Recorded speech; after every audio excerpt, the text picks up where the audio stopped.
Okay, welcome everybody to this session on post-Newtonian and post-Minkowskian corrections to binary gravitating systems.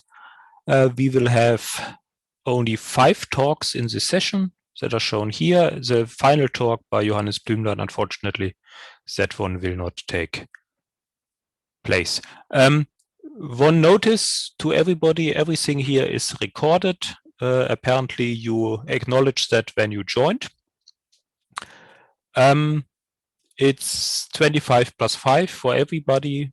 Since the final talk will not be there, we have a few minutes to spare to have some discussions, but overall, please try to stick to the time. Okay, and now let's start with the first talk by Donato Bini on the Tutti Frutti method.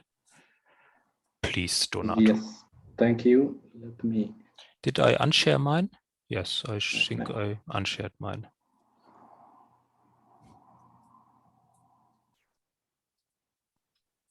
Yes. Okay. Now you see my slides in full screen mode. Can you confirm? Yes, I can confirm. Okay, so I can start. Thank you, Johannes, for the invitation. And in this talk, I'm going to review our recent results on this Tutti Frutti method. Unfortunately, the hope to give you fresh and new results should be postponed. And then I added only a few things to some recent talk I already gave in the past months. All that I'm going to say is based on works I have been doing in collaboration with Thibaut Damour and Andrea Geralico. Tutti Frutti method is a sort of machinery, a tool which incorporates information coming from various contexts, ranging from post-Newtonian, post-Minkowskian, multipolar post-Minkowskian formalism, self-force, effective one-body, capable to take information from any of these contexts, including effective field theory, and leading to, what has been done up to now, is to compute up to the 6PN level, both the local and non-local part of the two-body Hamiltonian, the conservative Hamiltonian, modulo some unknown parameters, which are 2 at 5PN and 6, so 4 more at 6PN. In principle, one can go beyond, but the number of unknowns will increase soon. At 7PN, there will be 12 unknowns, so perhaps it's not worth to follow this until we have completed the previous tasks, let's to say 5 and 6PN. Without entering the details, the method, the Tutti Frutti method, grounds of several information, but especially on EOB, which is used as a basic framework, gravitational self-force, several kind of averages. And therefore, in this picture, with a check, I indicated all these tools which have been already used for our purposes. If I would like to summarize, then I would say that Tutti Frutti approach actually computes 3 gauge invariant quantities in the two-body conservative dynamics. The first one is an average, the Delaunay averaging of the Hamiltonian, and the average is taken along elliptic-like motion, and this has allowed to fix completely the non-local part of the Hamiltonian. It is well known, in fact, that starting from 4PN, the Hamiltonian has both a local and a non-local part. The second is the second gauge invariant quantity is the redshift, the redshift again computed along elliptic-like motion with an expansion in small eccentricity, but high order expansion in small eccentricity up to eccentricity 2d8. And this has allowed to fix all the linear in the symmetric mass ratio part of the local Hamiltonian. So what remains is now the part of the local Hamiltonian, which depends on the symmetric mass ratio powers larger than 1. This means from 2 to 5. And the third gauge invariant quantity is the scattering angle, which has a precise mass structure, what we call this special rule. And applying this rule, so taking information about this mass structure of the scattering angle, has allowed to fix all the remaining parameters, modulo the unknowns, which I was mentioning at the beginning, but now averages are taken along hyperbolic-like motion. There are key tools. The first key tool is the way in which we translate from black hole perturbation to the two-body Hamiltonian. This is the first law of the two-body dynamics, which is about 10 years ago, that was found by Alexander Letiec, Luc Blanchet, and Bernard Whiting. And the other one is the mass structure of the scattering angle, which was highlighted first a couple of years ago by Thibault. So just to give an idea, the various effective one-body potential have a non-local part here, NL, and a label which correspond to the powers of the inverse radial variable. So 7 means u to the 7. And the non-local part is completely determined by the first step I was mentioning, the Delaunay averaging. And you see there is a constant term and a log part for all of them, and they are fixed. So what was perhaps supposed to be the hard task concerning the non-local part of the Hamiltonian, in the end was the easiest part, and this was easily accomplished. Then the various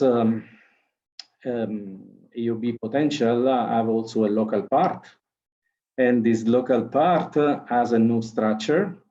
The symmetric mass ratio enters this expression, and with the help of cell force, by using the redshift invariant, we could fix all the linear in the mass in the symmetric mass ratio part of these coefficients. So you can see here several new square terms, but these are already known because they belong to 4PN. Instead, the linear in nu, most of the linear in nu terms are computed here for the first time, but still there are so many unknown terms at this level. So by using only the second step, that maybe if has no way to determine them, then all this effort may be not really useful. But luckily there is this rule, this special rule. So computing the scattering angle and using the proper mass structure of the scattering angle has allowed to fix most of these coefficients. So let's say 99% in several cases, and what remains at 6PN are displayed here. Only these few six coefficients still have to be determined. Summarizing, so this big effort was what to do, and at 5PN we were able to completely fix 95 coefficients of 97, whereas at 6PN we could fix 147 terms in the real Hamiltonian, or 151 total number. The missing coefficients in principle could be evaluated by using cell force, but second-order self-force, or something different, which is still under investigation. In this picture, we better summarize what is known and what is not known. This is peculiar in the sense that in the y-axis we use the momenta, identifying radial and azimuthal momenta just for reading purposes, and instead on the x-axis we put the inverse radial variable u, which carries a factor of g. So each column represents a post-Minkowskian level. And with the solid circles, we represented all known terms, and with empty circles, the number of unknowns. So you see here at 5 pn, which is along this line, there are still 2 unknown quantities. At 6 pn, there are 4 more. And if you draw the other lines, you understand the number of unknowns existing at higher PN levels.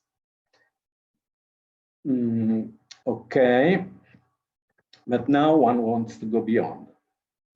And according to me, to go beyond, there are several routes. One is trying to use self-force. Self-force to compute directly the scattering angle, which is a challenge. I mean, at the last CAPRA meeting, 1 month ago, more or less, we have seen the basic steps already accomplished for a numerical evaluation of this scattering angle. Of course, we are interested in analytic evaluation, and we have additional problems. Also, the numerical evaluation was able to give only very few digits, according to the authors of this study, Leo Barak and co-workers. We will be able to see some 5, 6 digits very soon, but this is not enough to allow for a mathematical reconstruction of the analytical structure. I will comment in a moment on this. It seems easy to improve the present knowledge of the non-local part of the scattering angle because we went up to the next to leading order, and apparently we were able to overcome all the difficulties for this kind of computation, and in principle there should be not new difficulties forbidding this computation. But maybe more interesting, and perhaps people is working more on this now, is to compute all the radiation reaction contributions to the scattering angle, which is presently known up to the 2 pn level of accuracy. So I will briefly enter into each of these 3 sections and will show you some additional detail without entering too much in the mathematics. Self-force. To do self-force, you need to do self-force computation. You need to use the geodesic of the background to give the energy momentum, the source of the perturbation. So these geodesics are, of course, well known.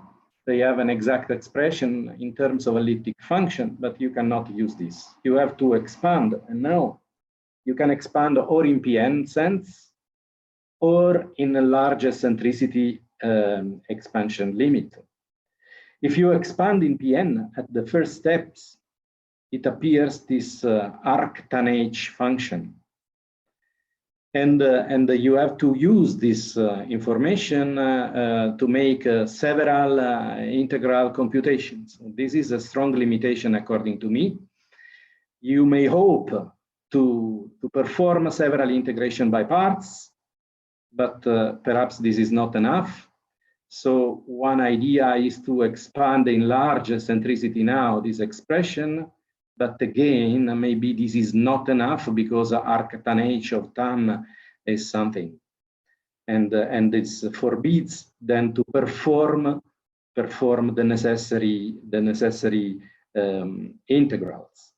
So I want to mention that perhaps the main framework, I mean the generalization to hyperbolic-like orbits of what we were able to do for elliptic-like orbits in the expansion in small eccentricity is more or less under control, and perhaps we will reach the possibility to write the integrals we are not able to do, and as it happened in other kind of computations, people coming from different contexts may help in this task.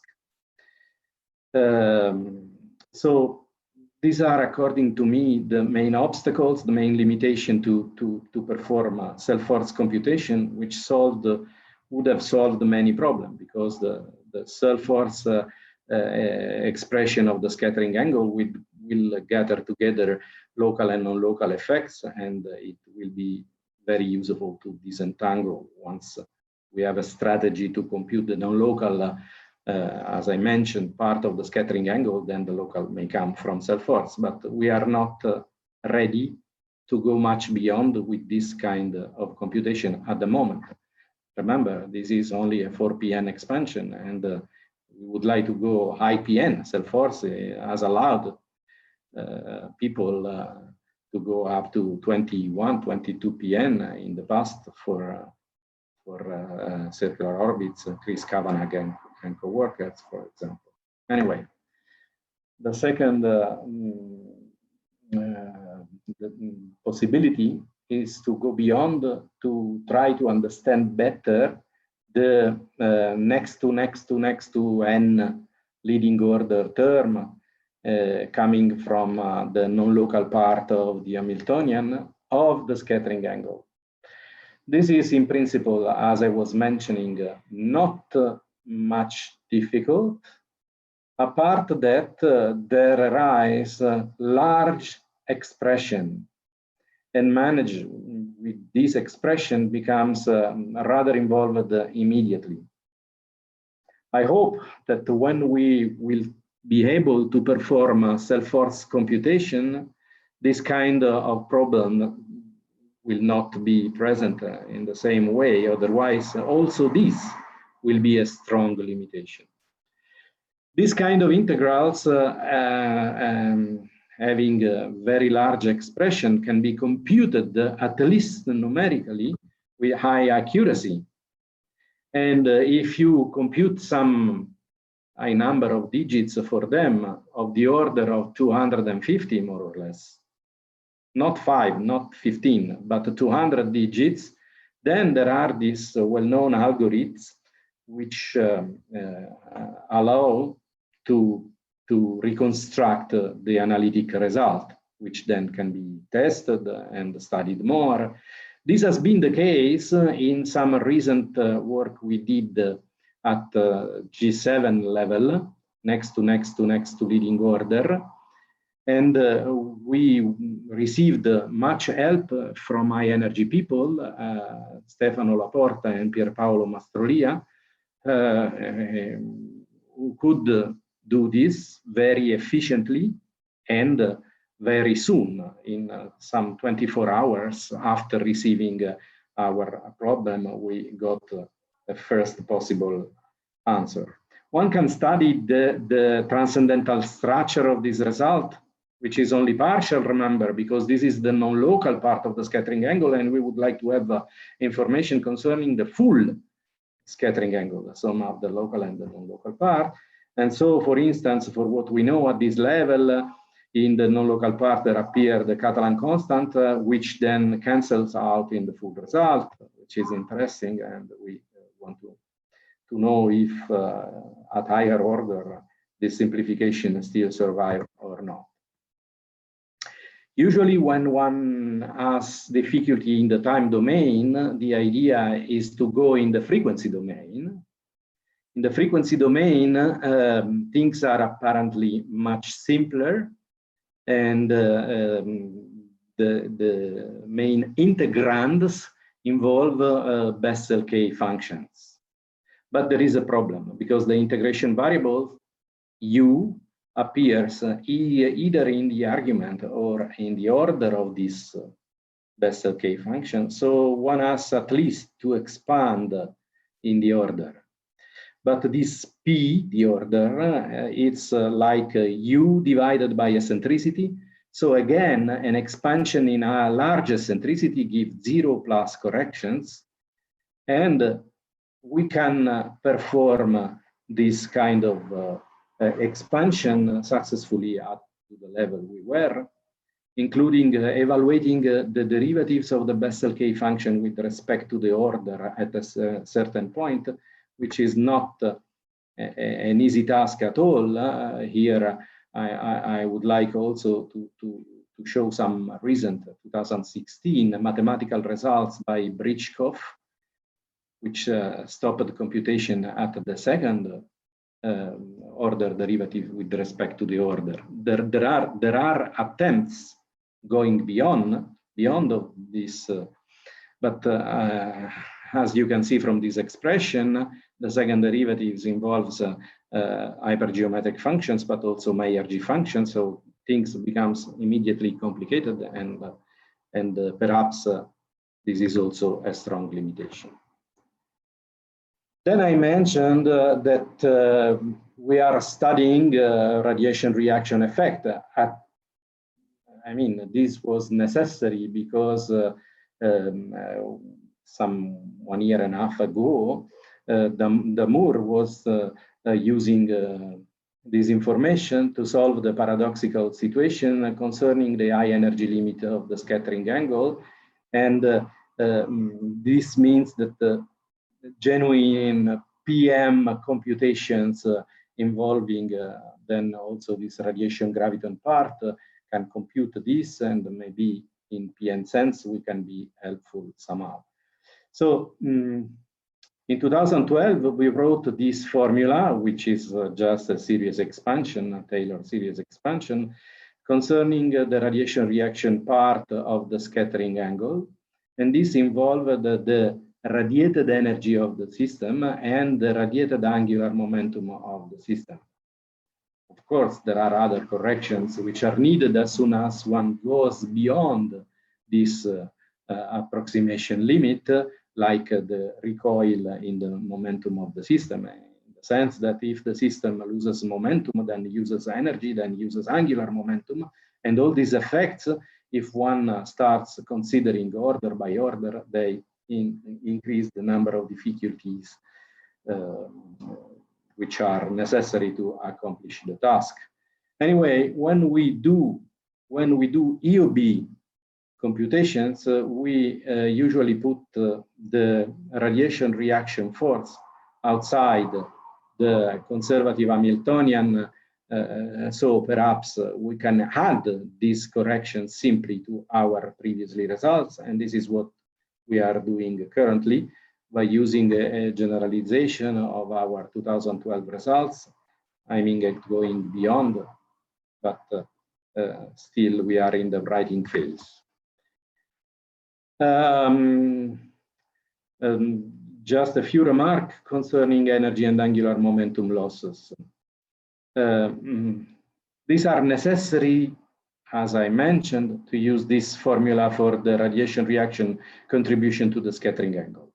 This is exactly what has been used at the lowest level of approximation by the Moore in 1 year ago, more or less. But we know how it behaves the radiated energy of the system along hyperbolic-like orbits at several PN orders. And here I summarized the results in a visible manner. Maybe the caption is needed. If you look at the straight line here, EN radiated, okay? This is done by several contributions, which are listed here, which you can read. There is the first term, which is P4, 1 over J cube, indeed is here. And then there are the others, which correspond to diminishing the powers of P infinity, the energy at infinity, let's say, and increasing the eccentricity expansion. I mean, 1 over J is small, and this is the result of the PN. I listed here only the first term, but of course this is easy to do. And when you want to correct the Newtonian computation of the radiated energy in PN sense, you have jumps. So you construct parallel lines to this Newtonian one, jumps of 2 P infinity powers, because each of them carries a factor of C. And so at 1 PN, you can see the next term here. At 2 PN, at 1 PN, you are linear in the symmetric mass ratio. At 2 PN, you are quadratic in the symmetric mass ratio. And similarly, to make this picture more complete, or according to different point of view, dirty enough not to understand exactly what is going on, you can superpose here both radiation in the energy and in the angular momentum. We know that the angular momentum radiation effects arise before 1 over j and p infinity to the cube at the Newtonian level, and then you follow the straight line. Then at 1 PN, then at 2 PN, you can. So imagine that you want to work in PM sense, So you should look at the column here, and at every column, you see you have to consider to add to the Newtonian angular momentum radiated, the first post-Newtonian angular momentum radiated, but also the energy, but also the 1 PN correction, but also the 2 PN correction.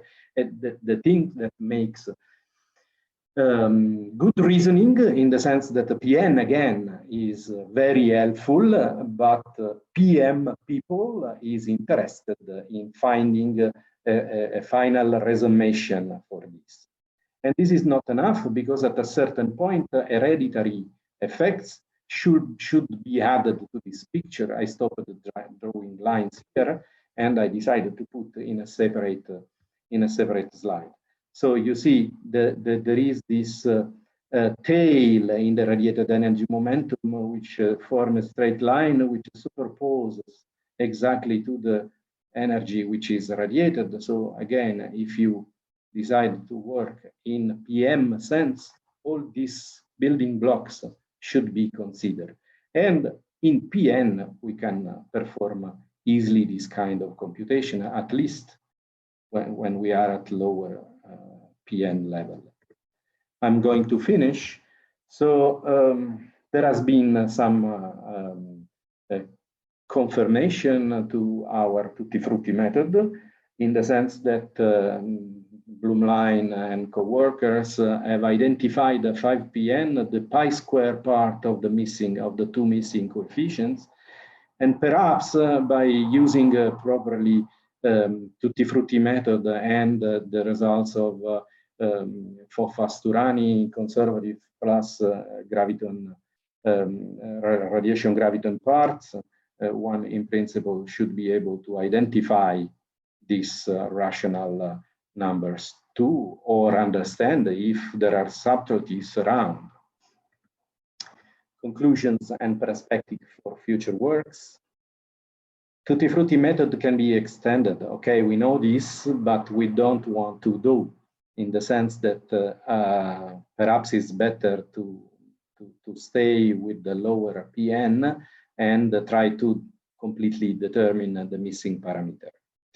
Certainly, we can proceed in evaluating the non-local contribution to the scattering angle, because non-local part now we know how to deal with in the time domain or in the frequency domain, but having the non-local part only seems not too much useful for the moment. So maybe we have to interact with other people working on the same topics, or just wait that something appears in the literature to plan possible extension to tutti frutti method. I'm always waiting to do some relevant step in self-force. One self-force for the scattering angle. Here I mentioned some problem with respect to the case of elliptic-like orbits. where you have a frequency or a number of frequency around the main circular orbit, and the computations are simplified because each of these frequency comes with a delta function which kills several integrals. Now you have the full spectrum. And when you have the full spectrum, it's perhaps very difficult to obtain a closed form result. I remember when studying electromagnetism in the Landau-Lifshitz book, there is always the study of the high frequency limit and the low frequency limit, and should be an indication of the kind of difficulties existing in obtaining closed form expressions. Or, I mean, at the moment, we have never been able to write completely the integrals which needed to be computed. Then we are waiting for scattering amplitudes people. They could in principle include, they are trying to include radiation reaction effects, and perhaps the beautiful accomplishments by Zvi Bern and al. May have an extension. Also, there is a lot of people working on this. There are schools, let's say Veneziano, Porto, Para Martinez, Vernizzi, etc. Just a few names, but a spread of papers by them with this double copy of gravity. Finally, once we have completely understood the spinless case, we may pass to the spinning case, but already people is studying this, like Alessandra Bonanno, Sainoff, Justin Vines, etc. And that's it. Thanks for your kind attention.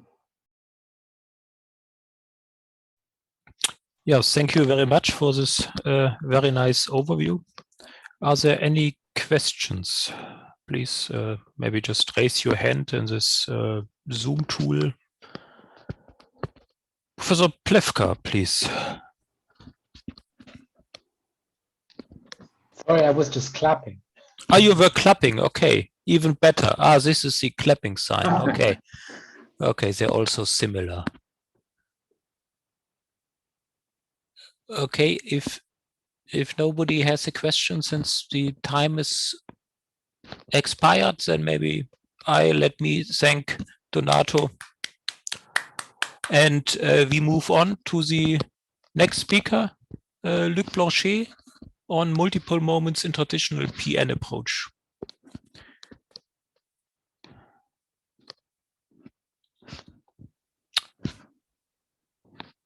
Hello. Hello. Share my screen. Thank you very much.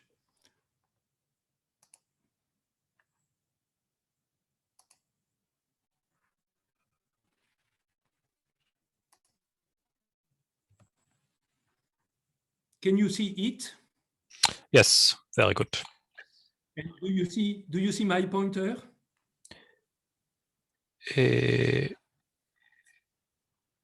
Yes. Okay, very good. Thank you very much, and thank you for the invitation. So in this contribution, I like to do the multiple decomposition and to explain the multiple moment definitions, which is in the traditional post-Newtonian approach, and then present some results on the computation of the multiple moments for a compact binary system at some given post-Newtonian order. So let me, I have chosen to give some details in this talk on really the specific definition of multiple moments, notably in d dimensions. So we are working in d dimensions because we want to apply to high post-Newtonian orders the dimensional regularization, both for the UV divergences that are due to the point-like particle nature of the particles, of the compact objects that we model by point particles, and to infrared divergences that appear in the post-Newtonian approximation because the multiple moments are integrated up to infinity, and you need the in principle the dimensional regularization. So I will comment on that later. So the definition of multiple moments is tricky in d dimensions because of the contribution of current type multiple moments. In d dimension, you don't have at your disposal the usual Levi-Civita symbol in 3 dimensions, so you have to generalize the notion of current type multiple moments in d dimension, and I like to show you how to do it. So we solve the Einstein field equations in harmonic coordinates, and so we have just an ordinary flat space-time equation in d dimension to solve, where the source is the usual matter plus gravitation pseudo tensor. And in all our work, we use to solve that equation the Green's function in ordinary space-time, not in the Fourier domain, as is generally done by our effective field theory colleagues. But here we are in the time domain, which is, of course, completely equivalent. And so the Green's function that we use is given by that expression where we conveniently introduce a small gamma function, which is a way to rewrite, the power of the Minkowskian space-time interval, which defines the Green's function in the real space-time domain in d dimensions. So in the post-Newtonian approach, we have a split between the near zone and the exterior zone. The near zone is where you compute your post-Newtonian expansion, and the exterior zone is where you compute your multiple expansion. But actually, to compute the multiple expansion, we have also to implement a post-Minkowskian expansion in order to compute that multiple expansion step by step in the post-Minkowskian expansion, in a non-linearity expansion. This is the multipolar post-Minkowskian formalism that we introduced long ago with Thibault. So this consists of writing the multiple expansions, script M means the multiple expansion, as some retarded integral of the multiple expansion of the source, only the non-linear gravitational source, since the matter tensor has a multipolar expansion which is 0. And in order to cope with the divergences of the multiple expansion when R tends to 0, we have this specific parti fini, finite part regularization with the multiplication of some power of R. Okay. And then we have to add an appropriate homogeneous solution to that. On the other hand, in the near zone, we compute the post-Newtonian expansion by a similar formula where we have a particular solution defined also with such regulator, and which deals with the divergences of the post-Newtonian expansion far from the source. And then we have to add the appropriate homogeneous solution. And these homogeneous solutions are obtained by matching. We have the multipolar expansion, which is perfectly correct in the external zone, but in the inside, in the near zone, it diverges when R tends to 0, while the post-Newtonian expansion is valid in the near zone, but will typically diverge in the outside. And the matching gives you the solution, and I like here to comment on the part of the result of this matching concerning the multiple expansion outside. So we have a particular solution for the multiple expansion of the field, and there is this homogeneous solution, which is a retarded solution in d dimensions, and therefore can be written as a multiple expansion, okay, of some multiple moment functions that are defined in d dimension by this formula, where here this comes from the Green's function of the D'Alembertian equation in d dimensions. And the problem first is to compute that multiple moment function in terms of the matter stress energy tensor, matter plus gravitation stress energy pseudo tensor. So in order to do that, let me just flash the derivation quickly for you.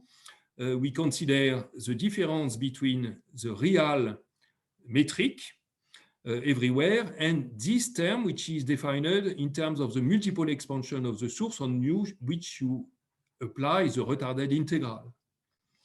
And this is the multiple expansion of that is a particular solution, homogeneous solution of the wave equation, which is determined by the multiple moment by definition, and it can be recast in the form of the retarded integral of some source which has a compact support. The two terms come from the two terms here, and the difference is zero outside, therefore it has a compact support, and therefore you can rewrite it as an integral over the post-Newtonian expansion of this compact support source. And then once you know that, you can apply standard formulas to compute what are the multiple moments associated with this compact support source, which is still there, and the multiple moments are given by such a formula, which is a bit more complicated in d dimension with respect to 3 dimensions because of the appearance of this function. And the last step is to remark that, you know, this term, which is a formal post-Newtonian expansion of a multipolar expansion, is actually, when integrated over all space, is actually formally zero and identically zero by analytic continuation in B. So you have your results. The multiple moments will depend on the post-Newtonian expansion of the pseudo-tensor and integrated over all space, provided that you have this particular regularization in front, which plays the role of an infrared regularization because it deals with the divergences associated with the fact that the post-Newtonian expansion will diverge in the far zone. Okay, so now what I'd like to review with you is a recent work where we obtained from these multiple moments function the definitions of the mass and current type irreducible moment. What you have to do is that to irreducibly decompose this function, which contains scalar, vector, and tensor contributions, components, into irreducible pieces in d dimensions. And I will just present the results. So what we found is that, first of all, the scalar part, 0, 0 component, is there is nothing to do because L is the function is already STF, symmetric trace-free, in terms of L, and so this is already irreducibly decomposed. But for the vector piece, you will have the 3 pieces that are very familiar in 3 dimensions, which is the fully STF part of the vector, and then there will be an antisymmetric part, which generally involves the Levi-Civita symbol in 3 dimensions, and then there will be the trace-free part, the trace part, sorry. And then and the tensor part will also involve several pieces that are fully written here. So in black, you have the mass type contributions that are given by these tensors.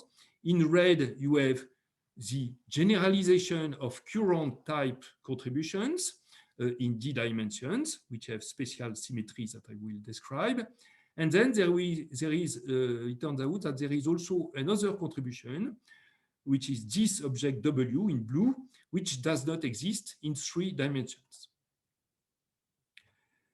We have to give the formulas for the inverse of this relation, namely all these pieces have to be expressed back in terms of the original component of the function.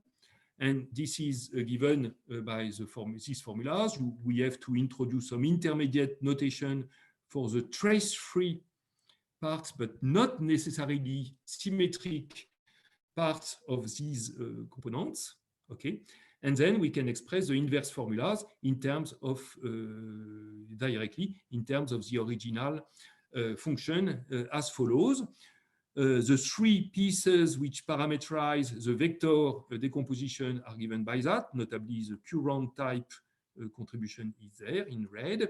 And for the tensor part, we have also more complicated formulas in d dimensions, where we have the two current type contributions in red, and then this new object that I will just describe a little bit for you, and the ordinary STF pieces that correspond to mass type contribution for the multiple moments, in the multiple moments. With that, you can so you can define the irreducible multiple moments, and the way to define them is to recast the solution that you have into the multipolar post-Minkowskian form, which is a form of a post-Minkowskian approximation, and the linear piece will define for you the multiple moments. So we can recast this solution into MPM form with that particular linear metric, and the most important part is the canonical part, called here canonical, which is a generalized form of Thorne's metric in harmonic coordinates, in GR, in 3 dimensions. And then we can, from that, define what are the multiple moments. We have the mass moment IL, okay, and the current moment JL, and we find that there is this extra piece as well. And the complete expression of the mass type moments in terms of the pseudo tensor are given by these. And for the mass moments, they are ordinary STF moments. They are already fully irreducibly reduced. And therefore, their symmetry is just given by a symmetric Young tableau. There is just an extra piece here, which appears in d dimension only. There is a factor d not in 3 dimensions, but in d dimensions, and which comes from the fact that in our definition, we have to ensure that this metric satisfies the harmonic coordinate gauge condition. And so you have to manage, there is some extra term that you have to consider, which gives you this term as well. So the multiple moments of order L are completely defined by these integrals. These are the source type multiple moments. Now the current type admits a similar expression in terms of the pseudo tensor of matter plus gravitation pseudo tensor. And the current moment, then we see that they have a more complicated symmetry, which is given by a mixed Young tableau, the following mixed Young tableau, in which, by definition, you have to first symmetrize and remove the traces from the line. And then, once this is done, you have to anti-symmetrize with respect to these indices IL and I, which is given here by the anti-symmetrization, which is here indicated here. And in 3 dimensions, then you recover the usual notion of the current type multiple moment by these limits in 3 dimensions. This is the limit when d tends to the 3 of this expression gives you epsilon j in 3 dimensions, which is equivalent to that formula. And as I said, there is another piece. This piece has still more complicated symmetry, which is given by this Young tableau. You can express it completely, if you like, by some formulas in terms of the matter stress, matter plus gravitation pseudo tensor, if you like. But the point is that this moment, which is completely different from the mass type moment and current type moment, this is the third type of moment. Actually, this moment does not exist in 3 dimensions for the reason that its number of independent components is 0 in 3 dimensions. The number of independent components of that object there is a factor d minus 3 in front, and so this object does not exist in 3 dimensions. By the way, the number of components of this object is exactly the same as the number of components of the Weyl tensor in d dimension, and we all know that the Weyl tensor does not exist in 3 dimensions. So with these definitions, we can compute the source multiple moments for compact binary system. And let me just review a little bit at which stage we are now. So last year, we computed the 4pn mass type quadrupole moment for compact binary systems on general orbits. Here I show just some formulas for circular orbits. As I said, we use a dimensional regularization. So in principle, so we need formulas for the definition of the source moments in d dimension, definitely. But we computed the UV divergences with dimensional regularization. But for the infrared, we just computed the Hadamard regularization of these of the integrals. That is, we defined the infrared divergences were treated using only this operation of multiplying by a power r to the b, okay, and integrating in 3 dimensions. We didn't use dimensional regularization for the infrared yet in that work, so it has to be completed by an analysis with dimensional regularization for the infrared. But now the source moment is not the full story. You have to compute the radiative type moment, which is observed at infinity, which would differ from the source moment by many nonlinear terms. There are the well-known tails, memory integrals. There is a tail of tail arising at 3pn order. At 4pn order, there are complicated memory tail integrals that are not yet computed even in d dimensions, even in 3 dimensions. And at 4.5pn order, there is a tail of tail term which is also known. And what we have proved is, for the moment, is that when you compute the infrared divergences of the mass quadrupole moment, you find that there are poles due to in-dimensional regularization which already arise at 3pn order. And we have proved that these poles are completely cancelled by similar poles, or actually UV-type poles, which come from the 3pn tail of tail. And even more, beyond the pole, there is a finite part which cancels completely out, so that actually the 3pn mass quadrupole moment can be regularized using the ordinary Hadamard parti-fini regularization for the infrared and tails of tails computed in ordinary 3 dimensions. And this confirms previous results. The 3pn quadrupole moment was computed some years ago, and so this completely confirms the result. Similarly, for the current quadrupole moment, Jij, and the mass octupole moment, Ijk, at 3pn order, which, and we confirmed the previous computation for this moment, and we don't need to apply dimensional regularization for this moment.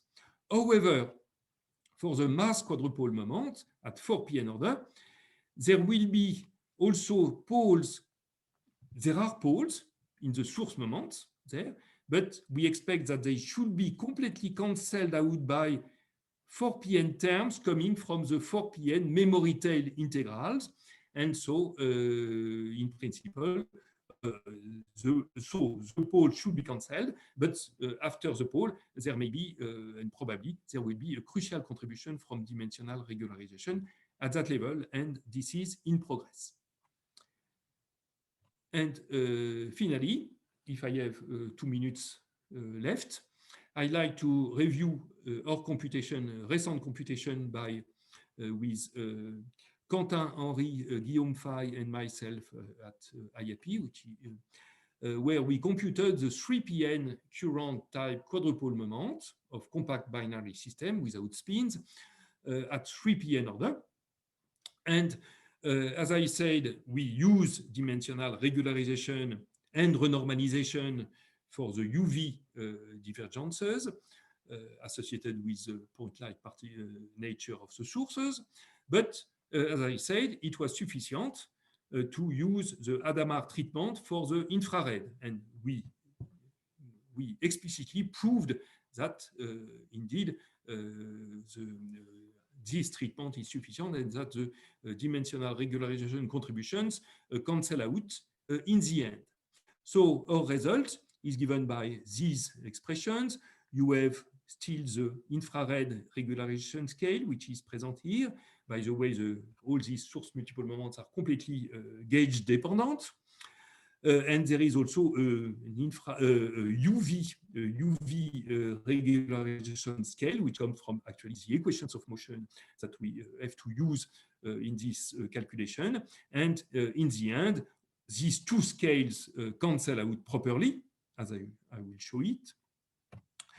You have to use this expression of the source current moment and to compute the corresponding radiative moment at infinity, which will differ from it by tails.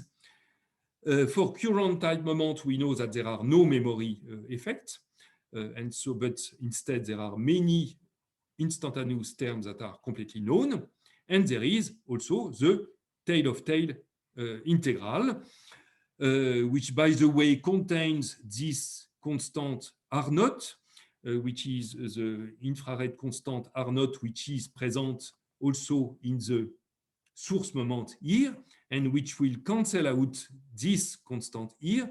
By the way, the coefficient which is here in front is the beta function coefficient associated with the divergence, and so the R0 will cancel out properly, exactly, because of that. And finally, once you have the radiative moment, you can compute the mode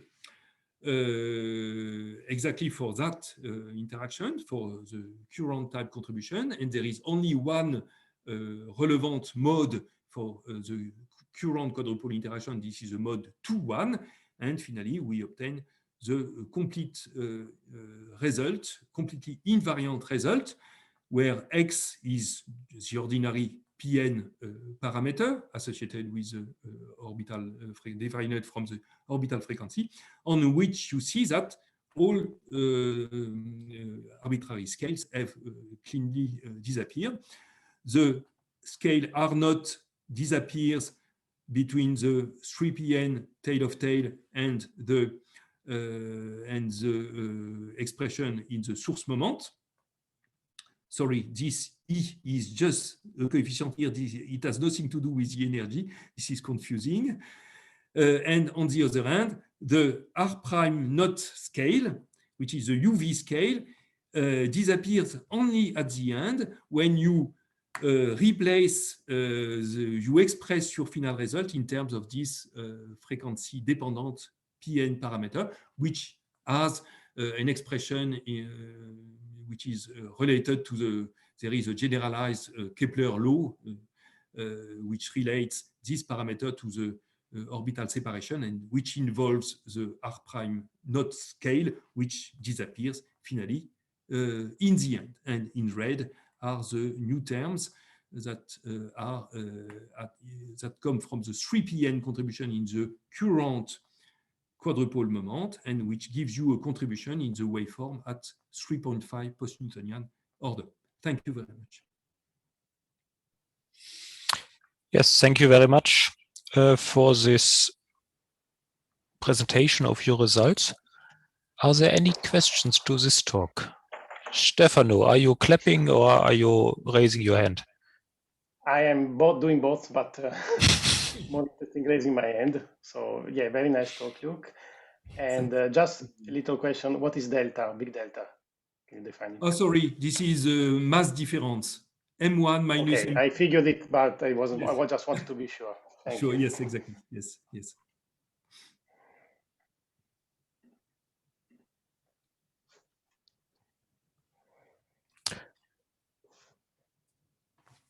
Okay, if there is nothing else, then let me thank Luc again. Okay, thank you very And much. we move on to the next talk by Stefano Foffer, who has already proven that his mic is working and his camera. So with near zone and far zone contribution to compact binary dynamics. Please. Okay, let me share my screen here. I think you can see it. Yes. Right. Yes, we can. And it will be actually more far zone than near zone, but we also mention near zone contributions. So I have decided to divide my time in two parts. In the first, I will discuss a recent work we have done, just it archived yesterday, about multiple radiation, multiple normalization in gravity, and you will see it has some overlap. No, I wouldn't call it overlap. Some relation with Luke's talk, although you probably the language is very different. And in the second part, I will talk about something related about the fact that Donato was mentioning in the talk before, that the 5PN energy is almost completely determined by the Tutti Frutti method. And there is also the work about Blumlein et al., which computed the Hamiltonian with the near-zone contribution. And I would like to make some comments and precision about our contribution to this task, that is the contribution of the far zone modes to the conservative dynamics. So having this said, let me start with the first part. That is, oh, I can't, oh, okay, now it works. So gravitational multiple normalization. We start from a theory of multiples, okay? In principle, we are blind to which system we are talking about. Could be binaries, could be a galaxy, a supernova. I'm not interested to determine now too soon which system are we talking about. So we have just multiples. And since epsilon has been mentioned before, I would like to see that if one starts from the fundamental coupling of H to the energy tensor and its moments, epsilon doesn't show up at the beginning because, for instance, all the magnetic terms, which contain basically two epsilon here, okay, one epsilon is here and one epsilon is in the definition of the angular momentum. And well, they come from simply the coupling of the first moment of the 0i component of the energy momentum tensor, which is given by this tensor. And then it is splitted for convenience in order to have couplings to objects we transform in a certain way under the symmetries of the problem, which is the rotation group. Okay, so you have a symmetric part which goes after using of equation of motion into the, for example, in this case, the mass quadrupole, and the antisymmetric part which goes into this term, and it is written for, I could say, for convenience in terms of epsilon, okay? But in principle, one can keep it as it is. So epsilon is an artifact. Gravity is not axial. Epsilon is an artifact of a formalism in some sense. I will not use this fact in this part of the talk, but since I was mentioning this, I will use it afterwards in the second part. But just since we're here, I thought it was good to mention this fact here. And so we have this theory of multiple. We want to compute the amplitude for the emission of the graviton. And the calculation is very simple and is given by this formula, okay, in general, for every electric and magnetic multiple. This is expression of the amplitude, which basically is from which you can easily derive the expression for the gravitational waveform. Okay, this is the first approximation. Now, of course, this theory gets corrected by more complicated graphs, and we do basically I can't move. Okay, what is called the post-Minkowskian expansion, right, in the multiples. And we meet tails, for example, and tail of tails, and other graphs. I'm expanding up to second order in G Newton. And I'm interested here in the tail, so the diagram in which you have an electric or magnetic multiple, generic, I want to stay generic, and some mass terms. I'm interested in that because they are the only one which have an ultraviolet divergence, okay? And this is what I am using here to discuss the normalization properties. Now, of course, as Luke has shown, there are many other contributions of this order, which are the memory and what I called L-tails, so tail diagram in which E is replaced by an angular momentum coupling. I'm not discussing these because they are finite, so they are not so relevant for the discussion I want to have here. Okay, so we focus on the tails, and if you compute the tail contribution to the amplitude, you find that the tail are in generally infrared divergent, and the tail of tails are in general infrared and ultraviolet divergent. Okay, and I have summed the result here, rewriting the amplitude in terms of what are called radiated, I call here radiated multiples, in which encode all the corrections, or at least not all. The correction I'm interested in, okay? Of course, there are other corrections which Luke showed very rapidly, which are very structured, but I'm not discussing them here.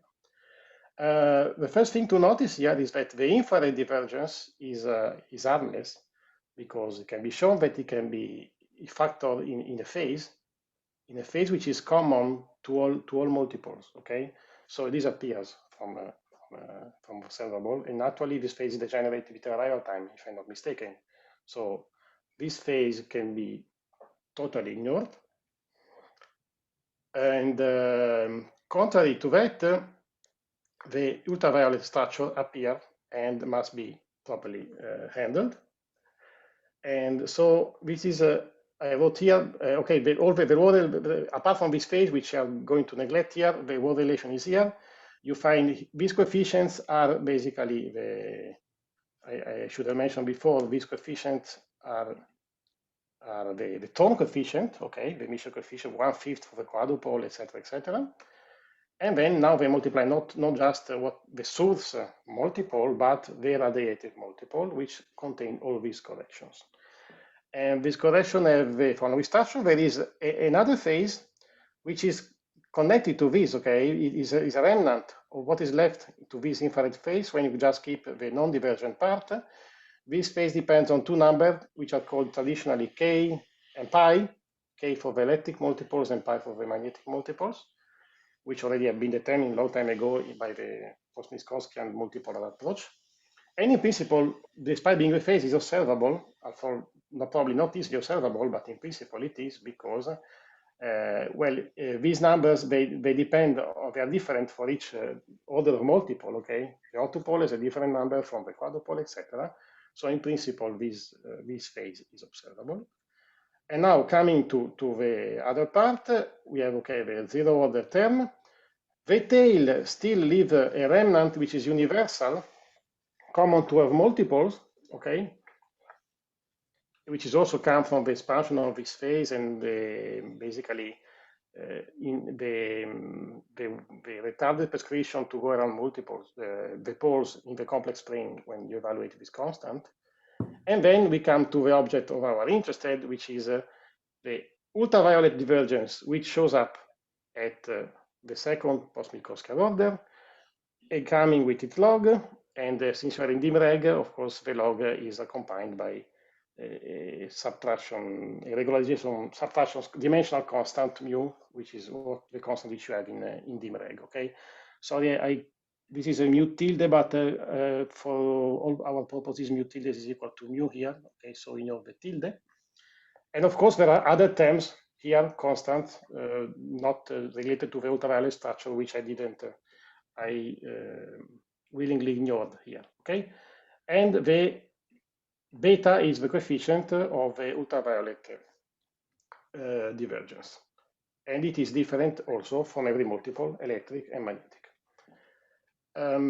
Now, before dealing with the divergence, let me just tell you that all these coefficients have already been computed for in the multipolar post-Minkowskian approach. The beta coefficient was known since 1988, Blanchet-Damour, for all electric multiples. I give it in terms of R, which is L minus 2. Okay, so if you don't recognize the formula, if you write it in terms of L, it is the same one. And we have computed the new contribution here is the value of a beta for the magnetic multiples, which is this number here. Okay, and that beta for magnetic was known only for the magnetic quadrupole. It was found to be equal for to the value which assuming the electric quadrupole.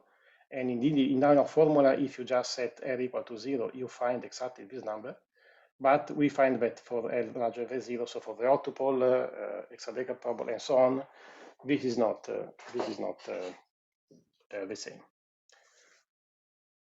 And okay, so this is a little new result. And now let me just have a chat with you about what do we do and two possible approaches to decide what to do with this divergence. The first approach is the one which is used in particle physics. Okay, I want to renormalize it, and when you do this in quantum field theory, for example, you don't have a microscopic model which you can use to cure the divergence by doing some matching. So what do? You say, okay, this source multiple actually is a bare one, and the renormalized one is something different. So the observable one, something different, related to the bare one by this divergent relation. And if you plug it in, now you express the radiated multiple, which is basically your observable, because it's radiated multiple gives you straightforwardly the waveform. If you express this waveform in terms of the renormalized source multiple, then the divergence goes away, and you're left with the same stuff. The log stays, and of course, there is a non-thermic constant, which you cannot determine because you didn't get rid of this mu, or saying in another way, this approach is totally infrared and is totally UV blind. You don't know, you haven't even specified what system we are talking about. You don't know that this system is, for example, a binary system. Could be anything. And so if you don't have this information, you cannot determine this constant. Okay. So this approach gives you the general infrared structure of a theory, but of course there are some details which you can work out because you haven't put enough information. Okay. And in particle physics, what do you do when you have a situation like that? For example, with alpha electromagnetic, you have this running alpha of alpha, you have to fix it at some point, at some energy scale with some experiment. And once you do it, you have a complete knowledge of the problem, okay? And you can exploit these, you see, okay, so since the radiation is here is the radiating multiple is an observable, it cannot depend on this object, and so it means that the renormalized source multiple must have a dependence on mu, which cancel exactly this one, and this gives you a renormalization group equation for the source for the renormalized source multiple. And this C-Blanchet talk, you should just take it away because Luke's talk had a different title a few days ago. So I thought he was going to mention the work he did together about the use of this equation to determine some coefficients. And okay, I will summarize it in a few lines. I have spare lines if you want for later, but in few words, we use this equation and we built a similar renormalization group equation for the mass and for the angular momentum of a system, and combining them, you can find the leading order logs power by power. So the leading order term in log, the leading order term in log square, in log cube, etc. in the energy of a binary, in the gauge invariant form of the energy of a binary.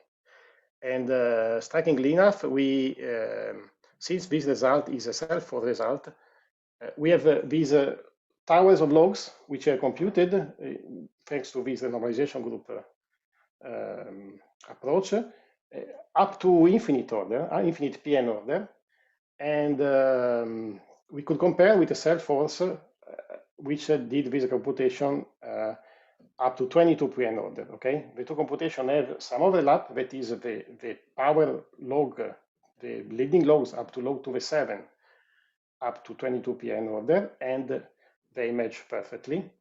And that provides a non-trivial consistency check in GR between very different methods like the self-force or the effective field theory, and most importantly also the use of the first law of binary dynamics, which has been used in that derivation. Okay, so that concludes the first part. No, yet there is something, just a seed I would like to throw. There was a discussion with Luke mainly about now which kind of when you use a multipolar expansion, which kind of multiples should we use? For example, when you compute a tail term. And me and Ricardo say that we should use the source multiple, and sometimes Luke was saying that we should use the radiated multiple. And I don't know, I understand the point of view that after all this stuff, you can compact it in a blob, okay, in an effective multiple, which is the radiated multiple. So if you use the radiated multiple, you can only have more information in some sense. So in some sense, using the radiated multiple seems convenient and the right thing to do. On the other hand, if you have the renormalization in mind, you see that the source multiple depends on the scale mu, and that's what allows us to do this, use this equation and to use it to compute the log terms in the energy of a binary, while the radiated multiple, by definition, doesn't have, because the radiated multiple is directly observable. So, okay, I leave you with this thought, and maybe we'll have more time to discuss this later on or in the future. Now, let me move. Sorry.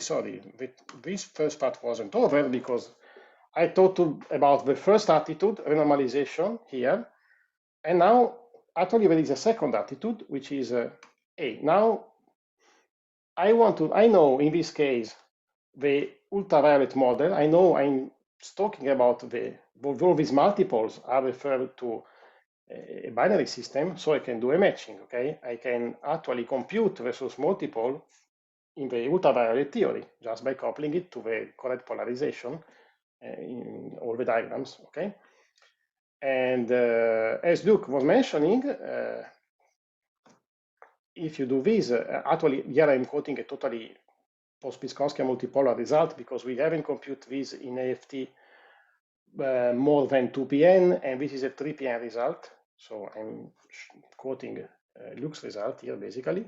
So if you do the matching and you compute the source multiple, you find an infrared divergence coming from the usual infrared problems of the near zone, which cancels exactly the ultraviolet divergence, which appears in this formula. Okay, so if I can go back, you have basically this expression here. You have an ultraviolet divergence, but now you compute actually, thanks to the knowledge of the ultraviolet physics, of the dynamics of a binary, the source multiple, you find an infrared divergence which cancels exactly this one.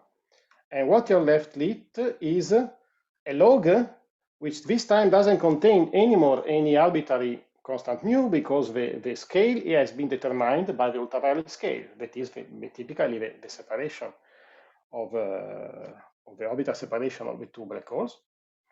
Plus, again, a constant term, which I have written in blue here to say that this is different from before, because in this, if you do the matching and you are careful to use the same regulator, the same gauge, etc., this constant can be completely determined, and so there is nothing left unaccounted for here, and this formula is complete. Okay, so there are a bit of the two approaches.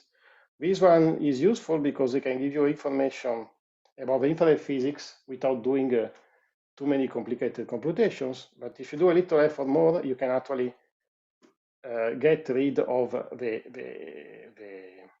undetermined constant, which is actually plugging in the first approach. Okay, I don't have a preference between the two approaches. They are both valuable and can be useful in different situations.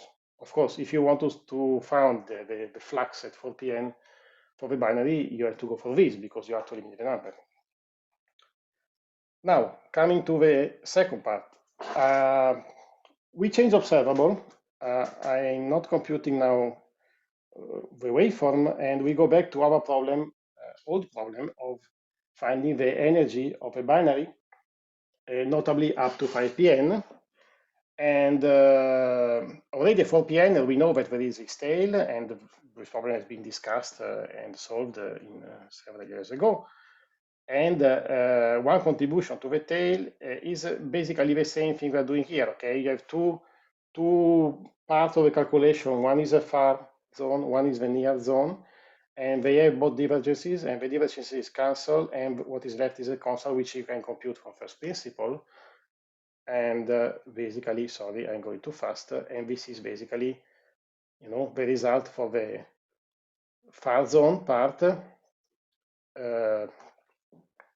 in which you have the infrared, the ultraviolet pole plus the constant, which after all is what is left after you compute the other part of the calculation. How much time do I have? 10 minutes or 15, sorry. 10 at most.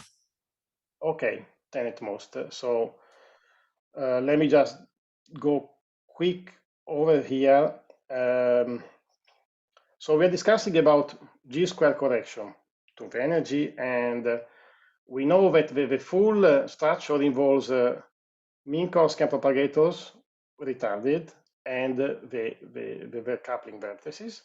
And this integral can be the far zone near zone thing is that you have two approximations to this integral which converge in different zone of momentum space, but actually scale separation plus momentum conservation tell you that this integral of this structure gives the same as the integral of only the near zone contribution plus only the far zone contribution, and all the other mixed terms which would offset this equality are either scaleless, which so they vanish in dim reg, or they are imaginary, like this one, for example, so they don't correct the energy, but they actually correct the flux diagram, so they don't play a role in the conservative dynamics. Okay, so focusing now, the near zone in the 5pn calculation is what basically the group of Bloomland has been doing, so computation of all the near zone diagrams, which have been expanded in this way, all the propagators, and they computed all the diagrams and the result. And the other contribution is basically the tail terms, which are given by this kind of contributions. Now, if we look a bit more in detail, the tail terms, they have a general structure, especially for what concerns the divergence. The divergence of the tail term is basically proportional to the flux, to the imaginary part. So, for example, in the quadrupole case, the pole here has a 1/5 in front of it because this is the Thorne coefficient for quadrupole emission. Okay, so in all this tail part, the whole structure is completely predictable by this relation, apart from the constant, which is in the end the information you want to know because it is a thing which is left over, apart from the logarithm. And the thing which you want to use to do the compute the Hamiltonian, the 5pn, for example. And now this term is 4pn, is already known and it's already been discussed, and I wrote it here. And in this part, I wrote the tail, the finite parts, all these coefficients for the quadrupole tail, for the octupole tail, and for the magnetic quadrupole tail, which are the ones which are relevant at 5pn. it is worth noticing that at leading order, all these terms are self-force, okay, or the first order in nu beyond leading order. So they can be fixed and compared to self-force calculation. And it is also worth noticing that we actually didn't think when me and Ricardo wrote this number that the definition of J could be ambiguous. And the fact is because of this epsilon, okay? When we write this 508 over 365, in the definition of J, we mean that the three-dimensional epsilon is in the definition of the moment, okay? So when you do the contraction, you find some contractions like that, and that gives you this relation. Of course, if one wants to have this number in terms of the full d-dimensional J, you have a D here, then of course the relation changes, so this number will not be the same. Okay, so one has to be, just to be consistent with the prescription. The computation has been rolled out with this, in this definition of J, and so this is the number you should use. So when you plug in J here, you should use this number here. And okay, this is something that I already mentioned. And now there are a couple of things again to say about this term.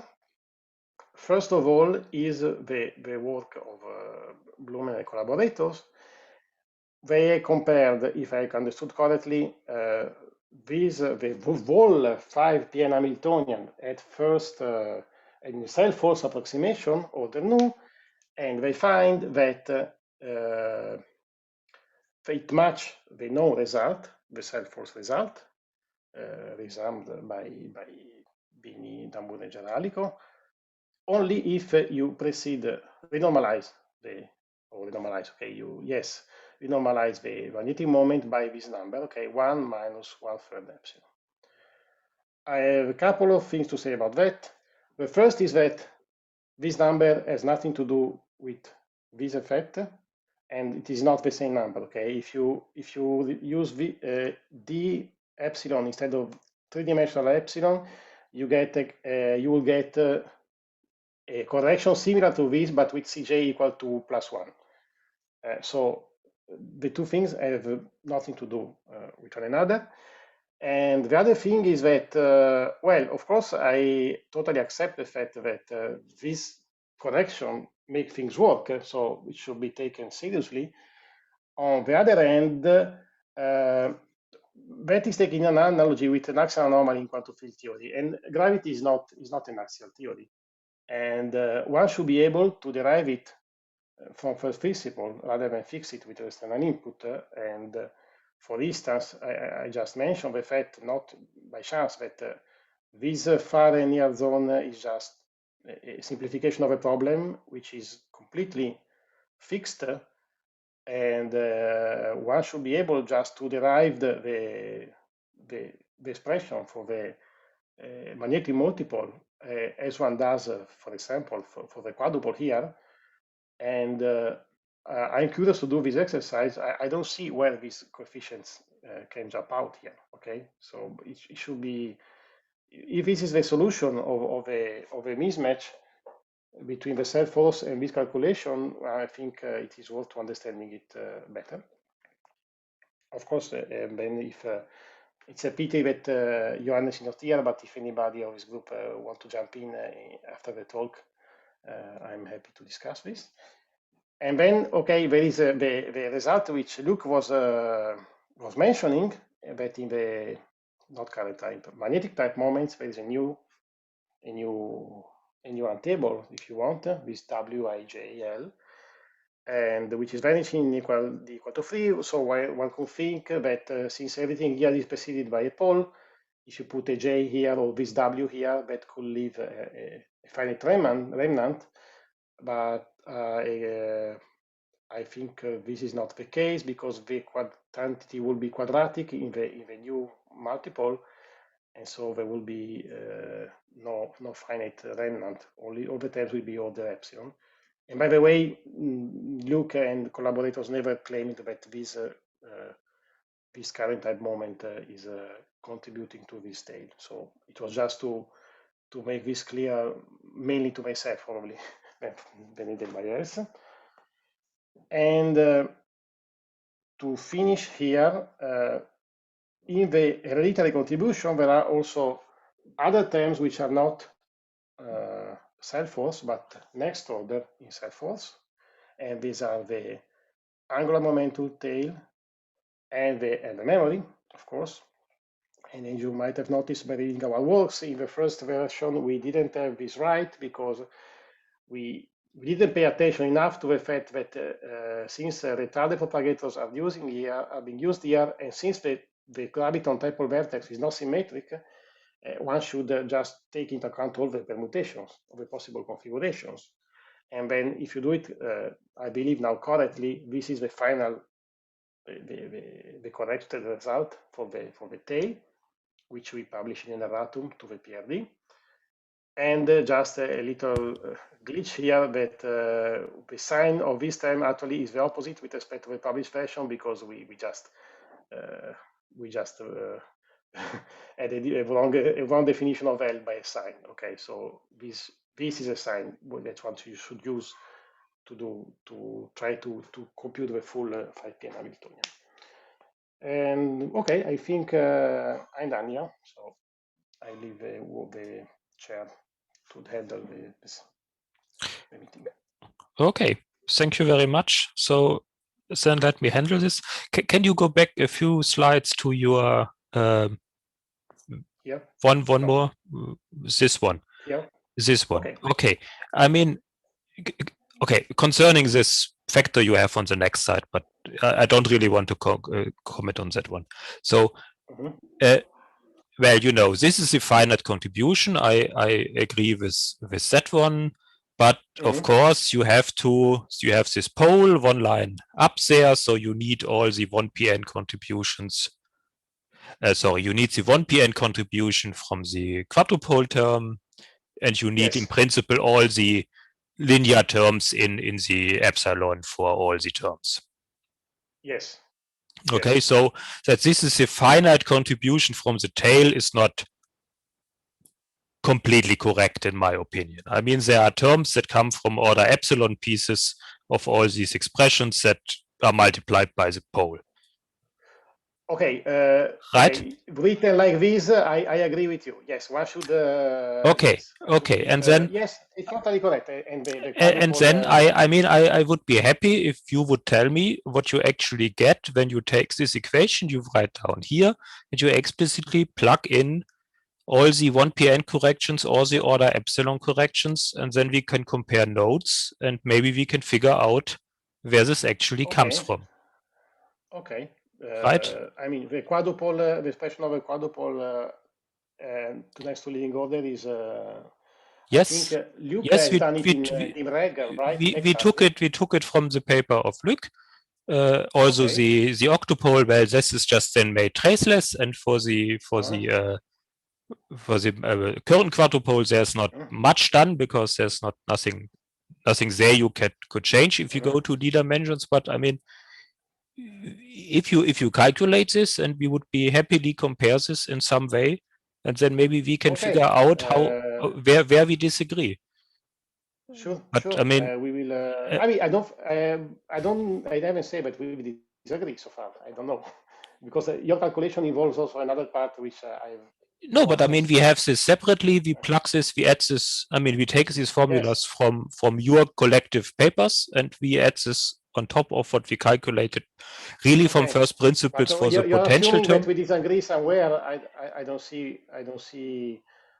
Maybe we don't disagree after all. Okay. I don't know, but I mean, this is not so straightforward to puzzle all this together. I mean, all the pieces are there. I agree, but I mean, we could compare nodes for really the expression if you plug in all these pieces. Let's discuss about this by email. But we don't need to discuss this now. Look, a comment. Yes. Can I ask at this point? Yes. Yes, sure. Yes. Okay. Just on the next slide, please, Stefano. Yeah. Yes. on that. So this is a question for both of you, Peter and Stefano. This coefficient Cj is introduced in order to match. This is the result of the match with self-force calculations, if I understand. Yes. And this is for circular orbits. No.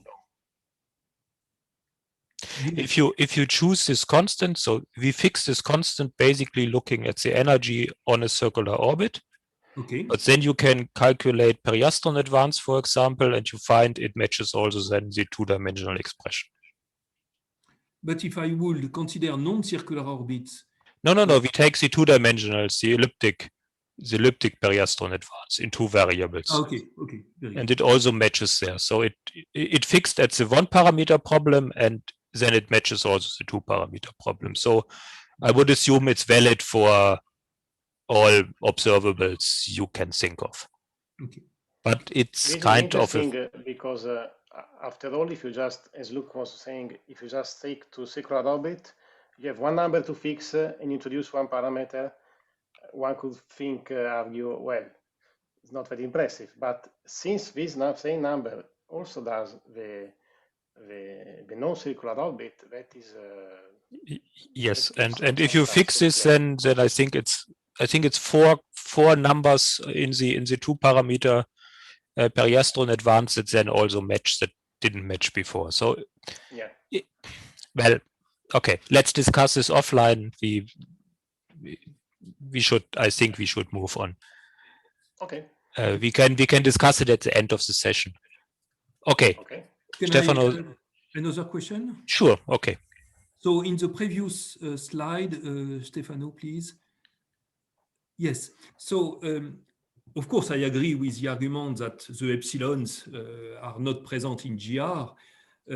But once you choose to write formulas with irreducible multiple moments, as this formula for the tails, you have in principle in order to be consistent, to include the full definition of the current moment in d dimensions, irreducible moment, and so on.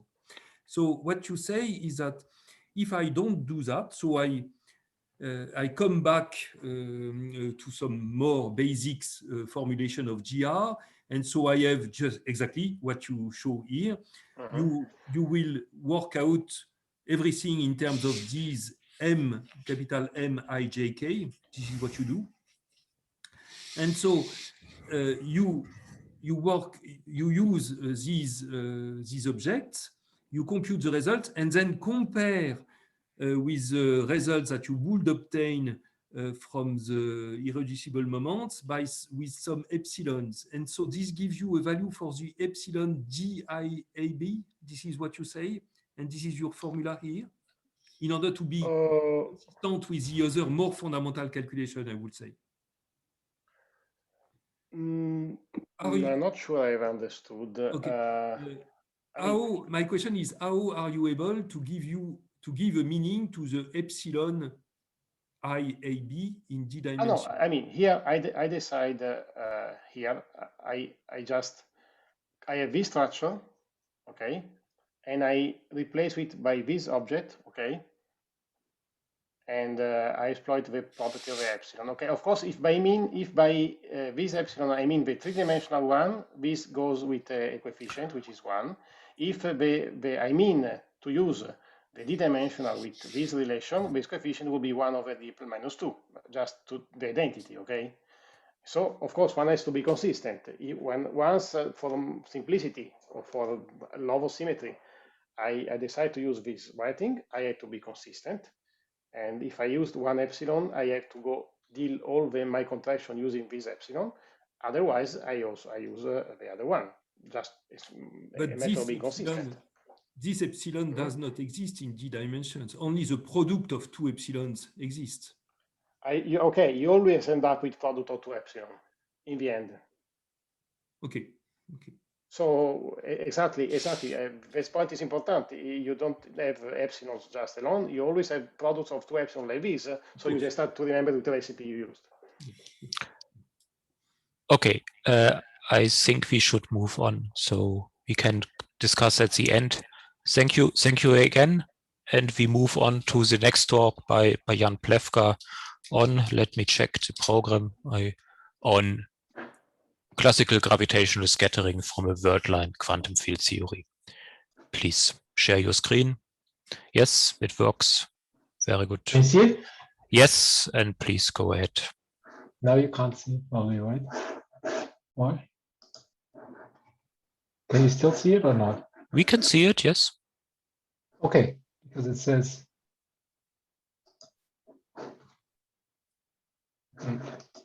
Can you move forward one slide?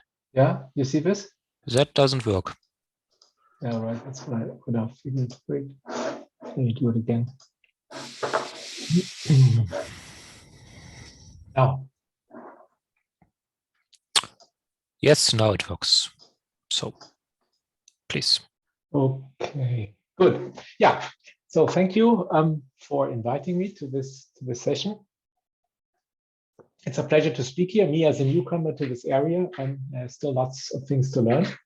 So I'm going to speak on work done jointly together with two Gustavs and with another Jan. So it's sort of a double copy collaboration. Gustav Jacobson is a PhD student, and Gustav Mogul a long-term postdoc at Humboldt University, also affiliated with the Max Planck Institute. And Jan, of course, is at the AI. It's based on a series of papers we've been writing in the last half year or so. The last one appeared last month, and there's also work in progress, which should come out after the summer. Good. So my plan is to introduce this this approach of the world-line quantum field theory to compute a gravitational scattering of two massive bodies in classical relativity, and extract observables such as the deflection, but in particular the Bremsstrahlung emitted in the wave zone, both in the spinless case as well as in the case including spin, which is a new result. The spinless case goes back to classical work of Thorne and collaborators from the 1970s. And the spin case is something we just published a month ago. And the interesting thing on the spin side is that there's actually quite a fascinating link to a supersymmetric, extended supersymmetric model on the world line, which I will hope to have time to review. Okay, the setup is of course clear. I don't have to get into this in detail in this audience here. We are interested in the post-Minkowskian expansion for a scattering problem of two spinning compact objects. They could be occur black holes, neutron stars, or just stars. And the sort of the innovation we want to bring to the table is that we first of all want to use perturbative quantum field theory techniques, which we already heard about and will hear about in this session, but in sort of a new twist, which we call the world-line quantum field theory. So using perturbative QFT is something that has been, of course, around and was pioneered by a number of authors. There are essentially two methods which are being used. One is the effective field theory method, where one describes the black holes just as massive particles following a world-line trajectory with the standard action here. And you couple this to gravity, you do a gauge fixing, and then you perform a path integral over the graviton fluctuation about the flat Minkowski background and extract the effective action or the effective potential as a function of these xi's along the world line. And the state of the art here is the 4 p.m. conservative Hamiltonian, for example, in computing this in the setup. One little technical note I want to make here already at this point, which I'm going to use later on, but it's actually there's a more convenient action than this action here for the world line, which one could term the Polyakov action, mimicking the story for the string. This would be the Lambo-Goto version. This would be the Polyakov version, where you introduce an Einbein on the world line, an auxiliary field, which linearizes the problem. And if you can go back, if you look at the equations of motion, the algebraic equations of motion for the Einbein, plug it back into the action, you'll find the square root form of the action.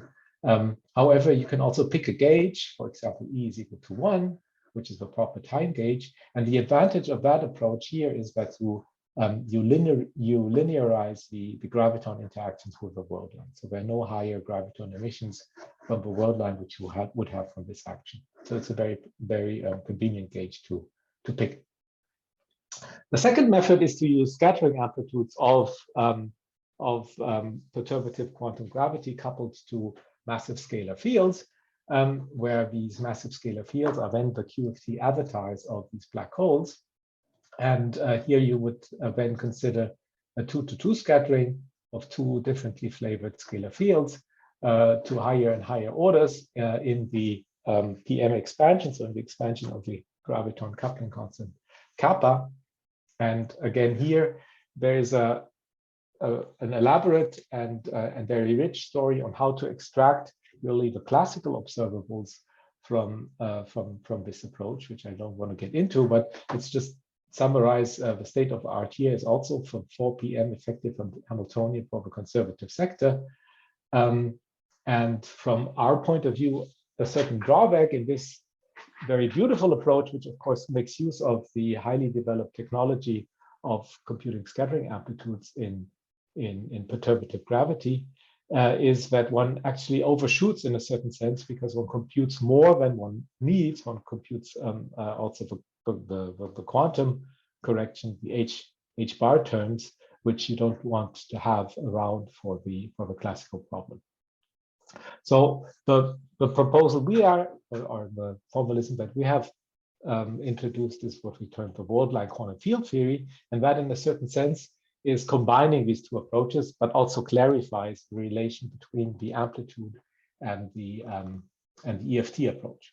And the starting point is very simple.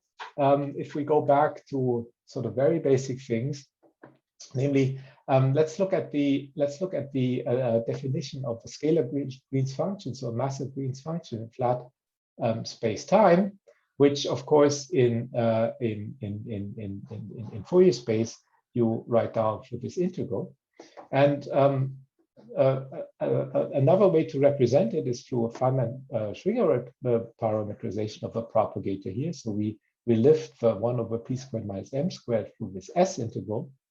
And then some little manipulations allow you to express this object here as just as a quantum mechanical transition amplitude from the x prime to the x ket with a free Hamiltonian, if you wish, where S is then the time for this fiducial Hamiltonian, which you can then again represent through Feynman's approach as a Feynman path integral in this fashion. Now, if you look at the result that we ended up here, you see that the resulting action, the world line action that you have, is very reminiscent of the action we had in the proper time gauge. And the question now is how can you, what happens if you generalize this approach, if you look at the Green's function in a gravitational background, in a weak gravitational background? How does the world line representation of a propagator look there? So this is of course something that people have thought about before. So the theory we're looking at is a little bit more general. We're not only going to take a minimally coupled, but we're also going to allow a non-minimal coupling of the complex scalars to the gravitational field with this R phi squared term here. And then we would be looking at the Green's function defined through this partial differential equation here. And the object we're after is then really something that we can think of as the dressed Green's function, namely the propagation of a massive scalar from x to x prime, emitting an arbitrary number of gravitons along the way. And the question that dates back also to the 70s, but I think it was finally only settled in the 80s, what the correct form of this world line representation of the dressed graviton propagator is.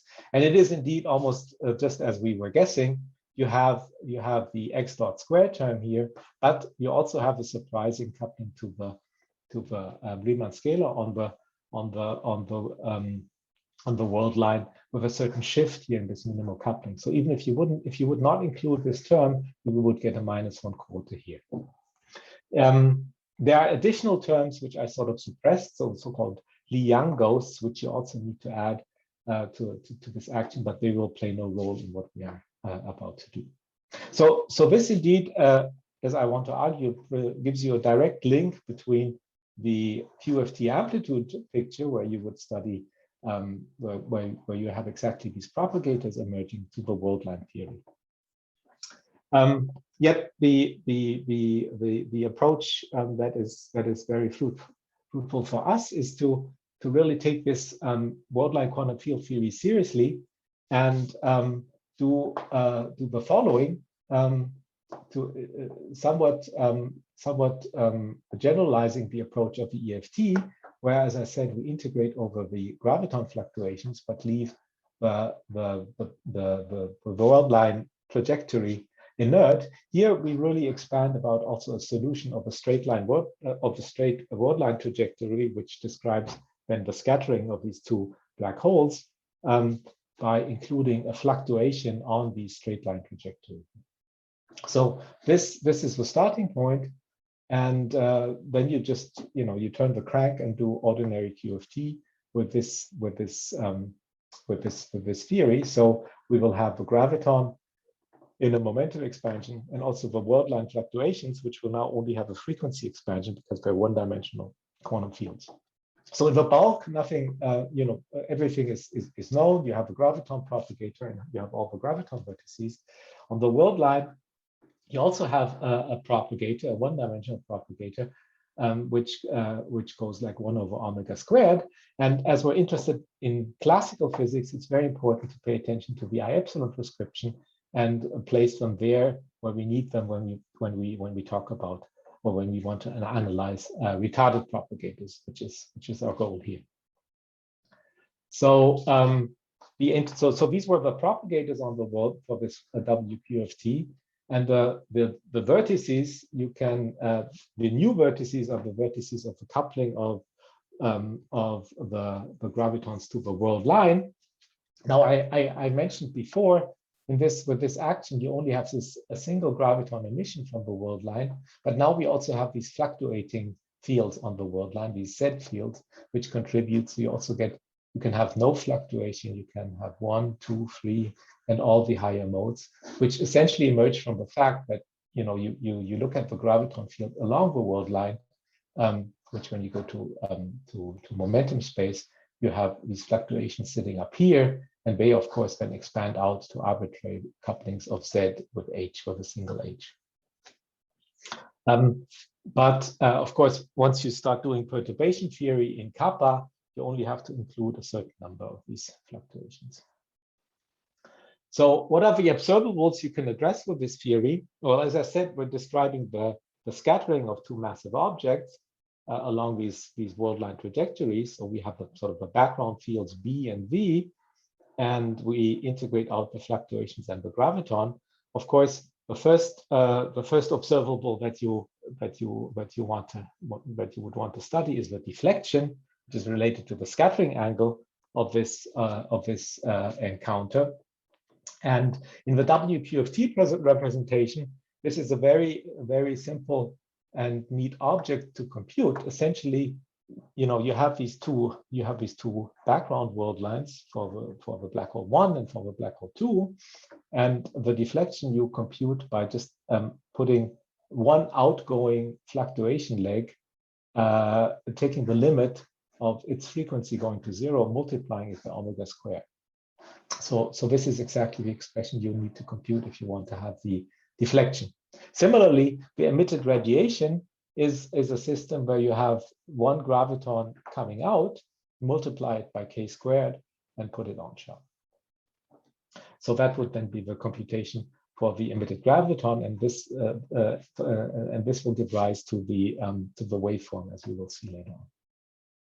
So for the deflection, again, this is the formula we need. So one outgoing Z line So at 1 p.m. you only have this single graph. At 2 p.m. you have these 4 graphs to compute, essentially just 2 because they're related by well, not exactly. So you have to compute these 4 graphs. And the big advantage of this approach is that you really only produce tree-level graphs, because these dotted lines here are just something to sort of guide your eye to keep into to memorize that one is the black hole 1 and the other is the black hole 2. But there are no propagating fields on these dotted lines, so they're only on the fat lines. So you only compute tree-level graphs. Still, as you will see in a bit, there are still integrals to be done, simply because momentum conservation on the world line is not 4-dimensional, but rather just 1-dimensional. So you still have to do momentum integrals for these world line couplings. At any rate, up to 2 p.m. order, this is the deflection you compute, and it matches with the results obtained in the EFT approach, where one would first compute the effective potential for this problem, and then thereafter solve the equations of motion perturbatively for computing this delta P. In a sense, our diagrammatic approach immediately solves both equations of motion. So it's a perturbative setup or a diagrammatic setup to solve the equations of motion of a problem. Going to radiation, this is also not too complicated. So at leading order, there is no at leading order in kappa. There is you only see a single black hole, which is essentially just the energy momentum tensor in this computation. At next to leading order, you start exchanging a graviton between these 2 lines, and this is when you really have emitted radiation and emitted angular momentum to be computed. So there are essentially just 2 graphs you have to compute. And now, as I said, you're going to emit a graviton. So there are just these 2 possibilities. Either it comes from the bulk, or it comes from the world line connected through an excitation wandering on this side. And these are then the integrals you have to do, reflecting the propagators I showed you, the couplings to the world line. And of course, here you have the rather involved free graviton vertex, which I just wrote down in a compact way here. Both diagrams come with the same measure factor, the common measure factor, which has these Fourier contributions, and then the delta functions. As I told you, you have a 4-dimensional delta function in the bulk, but on the world lines you only have 1-dimensional delta functions. So when you do these integrals, you can see that there are still because up here you only have 1 delta function. So you still have it. Although this is a tree-level graph, you still have non-trivial momentum space integrals to do over these Fourier factors. At any rate, so given this quantity, how can we extract the waveform? Well, this is in a sense rather straightforward, because what we have is really the wave equation that we're looking at. We have k squared times h mu nu. This is the quantity we compute perturbatively in the WQFT, and this can be related to the generalized energy momentum pseudo tensor, which is the nonlinear piece of of R mu nu and the contributions from the energy momentum tensor. And waveform in the time domain is then obtained by taking an integral over this tau with this Fourier transform, which is a very specific Fourier transform where you have omega, where you only integrate over the frequency omega, and x here is the unit vector which points at the observer. So this gives you then the gravitational waveform in the far field. As I said, omega is the gravitational wave frequency. This object here we take from our perturbative analysis. So we have to take these integrals that I showed you here, the sum of the 2, and then put them in here and also integrate over omega in order to find the time domain waveform. So one more comment on these integrals that emerge. So first of all, the measure we had is now augmented by this omega factor, so k times x here. And as a matter of fact, exploiting all these delta functions, these integrals can be shown to just reduce to an integral of this type, where you only have this 4-dimensional q1, and this particularly shifted impact parameter depending on the retarded times seen from the two different black holes. So in the end, you have to solve a certain class of master integrals, which take the following form. This, as I said, is what comes from the measure. And then if you look at the diagrams you always have these these denominator structures. In the numerators, you can have in general polynomials of higher and higher powers in Q. In particular, when we go to the spin, which I'll do later on, you'll find higher powers in Q. In any case, these integrals we were able to solve completely covariantly. Namely, if you have this guy here with a linear Q, we have a closed expression, and the higher ones you just get by taking derivatives with respect to B, and similar for this one here, which starts out quadratic. We also have closed formula in our paper. So this was really the bottleneck, I would say, these integrals, in order to find the integrated waveform, because I showed you the diagrams are rather trivial, and at the end of the day, you find a somewhat compact result, I would say, which is the explicit waveform, time domain waveform for this scattering problem, which we also showed matches the result of Kovacs and Thorne, which were presented in the 70s in 4 very technical and rather long papers.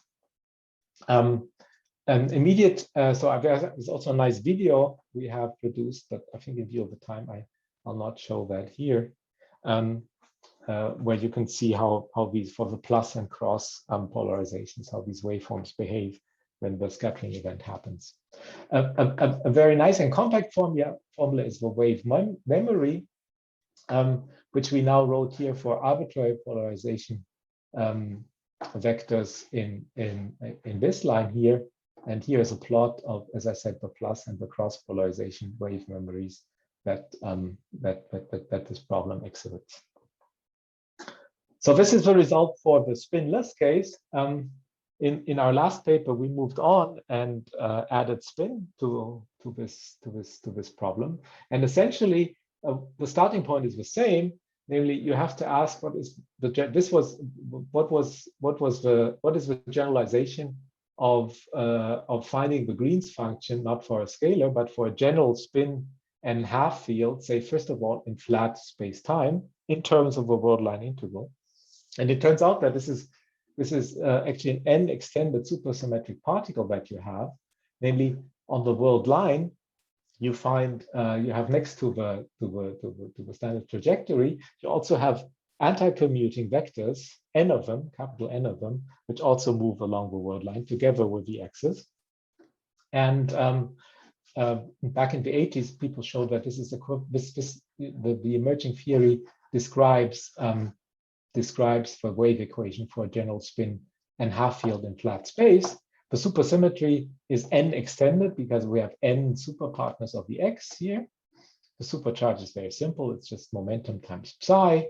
Then q squares to h is just p squared. And there's also an r charge, an r symmetry charge, which is the product of the two psi's. Now, for our interest, namely including spin on the world line for the gravitational scattering problem, so describing now spinning black holes, so Kerr black holes, or also neutron stars that scatter off each other, we need to couple it to gravity.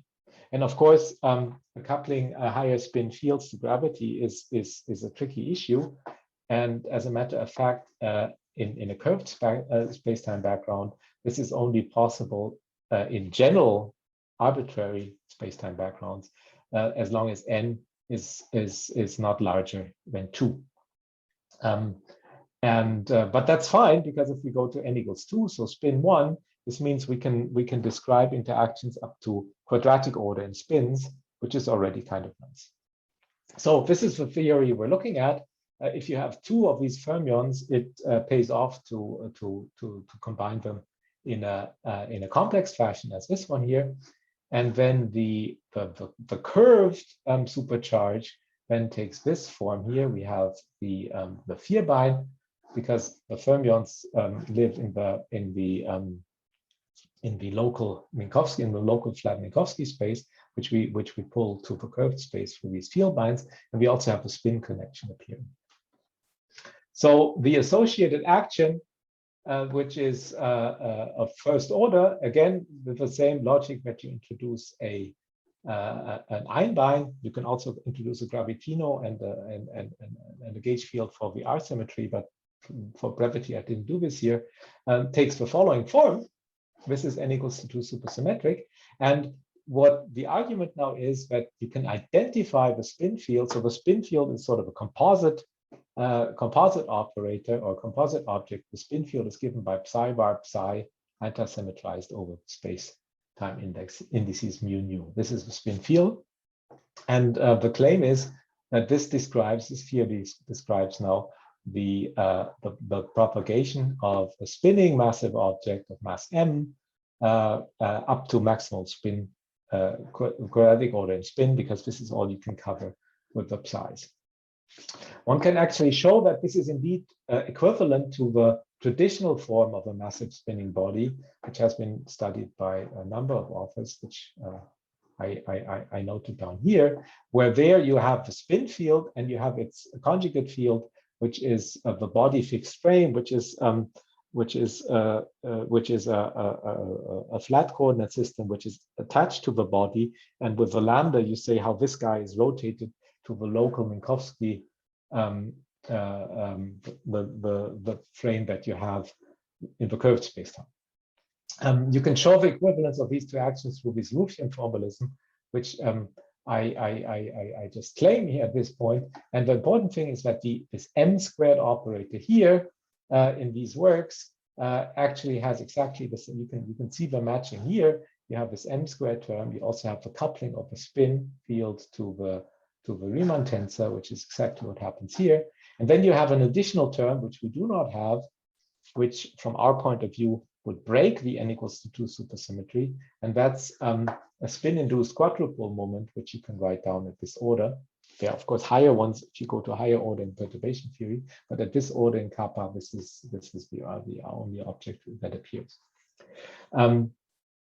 It is important to note that, so this comes with a free Wilson coefficient, CES squared, just reflecting the structure of this coupling, which is the electric part of the Riemann tensor. Importantly, the Kerr black hole has actually vanishing CES squared. And that implies very neatly that the Kerr black hole in our formalism is actually equivalent to an n equals to 2 superparticle. However, we can also encode this quadrupole moment in our formalism by adding this particular term to the worldline theory with the worldline fermions, which, however, breaks this n equals to 2 supersymmetry. So at the end of the day, the spinning worldline quantum field theory, which we claim describes a spinning massive object for terms up to quadratic order in spin, is given by this theory here, where we have this sort of non-minimal coupling arising here. This is the worldline theory. Then, of course, we have bulk gravity and gauge fixing. And now we can again look at the scattering scenario now with spin, which means that our worldline fields now, the bosonic worldline fields still follow the straight line trajectory, and we have to integrate out fluctuations thereof. Similarly, the fermions have a background value and a fluctuating value, which we integrate out.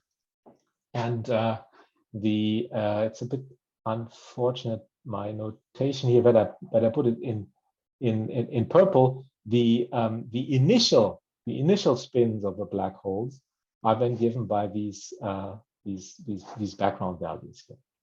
And the task now is to integrate out the worldline fluctuations, both the bosonic and the fermionic ones, perturbatively along with the gravitational field. So how does that look? We have Feynman rules for the well, the old ones for the graviton, for the bosonic worldline fluctuation, but now we also have fermionic worldline fluctuations, which are now linear downstairs in the frequency. And now we start having more complicated worldline interactions, because as you can see, if we go back, the nice feature that we only had linear couplings of a graviton to the fluctuations of the bosons on the worldline, that ceases to be the case.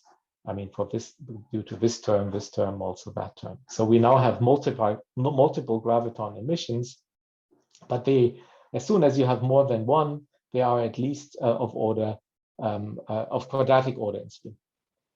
And we also have these now fluctuate couplings to the bosonic and fermionic fluctuations. Now, again, we can look at observables. Now we have more. We can compute now the deflection in the presence of spin, which are essentially the same graphs. But sometimes we also can have fermions wandering here. We have the spin kick, which just by analogy with the deflection, the spin kick is then given by having an outgoing fermion excitation with vanishing frequency multiplied by omega, so by the inverse propagator, and which you then anti-symmetrize with one of these background fields. So here you have a number of more graphs, and it turns out that both of these here you can actually get from an iconal prescription, where you just look at essentially the free energy of this theory. But that's something we're going to describe in our upcoming paper. At any rate, the interesting thing maybe, or the most interesting thing may be the Bremsstrahlung again, now including spin. So it's the same object we compute here. So these graphs we had before, but now we also have these fermion propagations and also now a double coupling of the graviton to the worldline. It turns out that the integrals that pop out of these computations are in the same class of these master integrals I showed you. So that's how we could do it. And therefore, we also have a closed expression, albeit rather complicated, but it's included in the auxiliary file of our paper, of the time domain waveform up to a quadratic order in spin at next leading order in the PM expansion. So this is a generalization of the Kovac and Thorn result, including spin. Now, I was talking about this supersymmetry, this hidden supersymmetry that our formalism has. What imprint does it leave on the waveform? Well, it turns out if you look at the CE independent terms, so not the terms, if we set this Wilson this Wilson factor to 0, Wilson coefficient to 0, which means we're scattering Kerr black holes, then the resulting waveform turns out to be invariant under supersymmetry transformations. So, of course, this is the structure up to quadratic order in spin for this waveform. So we have a term linear in spin and quadratic in spin, but we have two particles, so we have to sum over these. And translating the supersymmetry transformations now to these S fields, you get these following relations. So relations between connecting neighboring spin terms. And one can check that this is actually obeyed by this result. An interesting question is also now the spinning wave memory. So here it's convenient to work with the Pauli-Lubansky vector. So you express the spin tensor in this fashion, also making use of the so-called spin supplementary condition here. So you pick a certain gauge. And then it turns out that the wave memory, the spinning wave memory, is surprisingly actually proportional to the spinless case, and there's just a prefactor which is rather neat and simple, which takes this form here. And the spinless wave memory I showed you before, I just restated it here at this point. Interesting is also that for the Kerr black hole case, the individual spin vectors A1 and A2, which are which just appear in the sum, which means if you have them anti-parallelly oriented, then in such a situation, the spinning black holes scatter just in the same way as the non-spinning ones. And we can also compute the radiated angular momentum.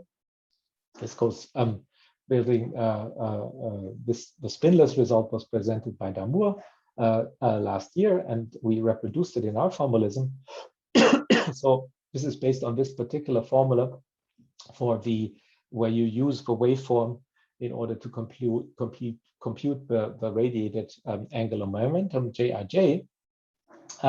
It turns out because the waveform, of course, has a perturbative expansion in G. However, the leading term, as I showed you, this was just the emission from the single black hole, is not time dependent. There's no radiation involved. Therefore, this integral trivializes a bit and allows you to express everything, the full result, in terms of the wave memory. So the wave memory is an important ingredient in finding radiated angular momentum. Now, presenting directly the full spinning case, we have now two components which are active. And again, we find this nice structure. So this was the result that Damour found in the work from last year, and now this gets simply multiplied by a spin-dependent factor, which takes this form. Similarly, we can also compute the total radiated momentum with our methods. However, there we're not able to perform these integrals in the full PM expansion, and we have to revert to a velocity expansion. But we can do that to very high orders. In the spinless case, we agree with this result of Hermann et al. And we also now have new results for the spinning terms here. So that was it, what I wanted to tell you. I introduced, I hope I could convince you that this classical gravitational scattering in the PM expansion via the WQFT approach is efficient, mainly because it focuses in on the classical story and it uses QFT techniques. We computed observables such as the deflection, the Bremsstrahlung, and the spin kick in the PM expansion, and also leading order inclusive observables such as the radiated momentum and the radiated angular momentum, the total radiated angular momentum. A new feature is this hidden n equals 2 supersymmetry for the Kerr black hole up to terms of order spin squared, and that should, by the way, prevail also to higher orders in the gravitational coupling expansion, in the PM expansion. It's of course still an open problem how to go beyond spin to quadratic spin order, and of course there are many questions that remain. But in view of time, let me stop here. Thank you. Yes, thank you very much. I think we have time for one question, if there is one.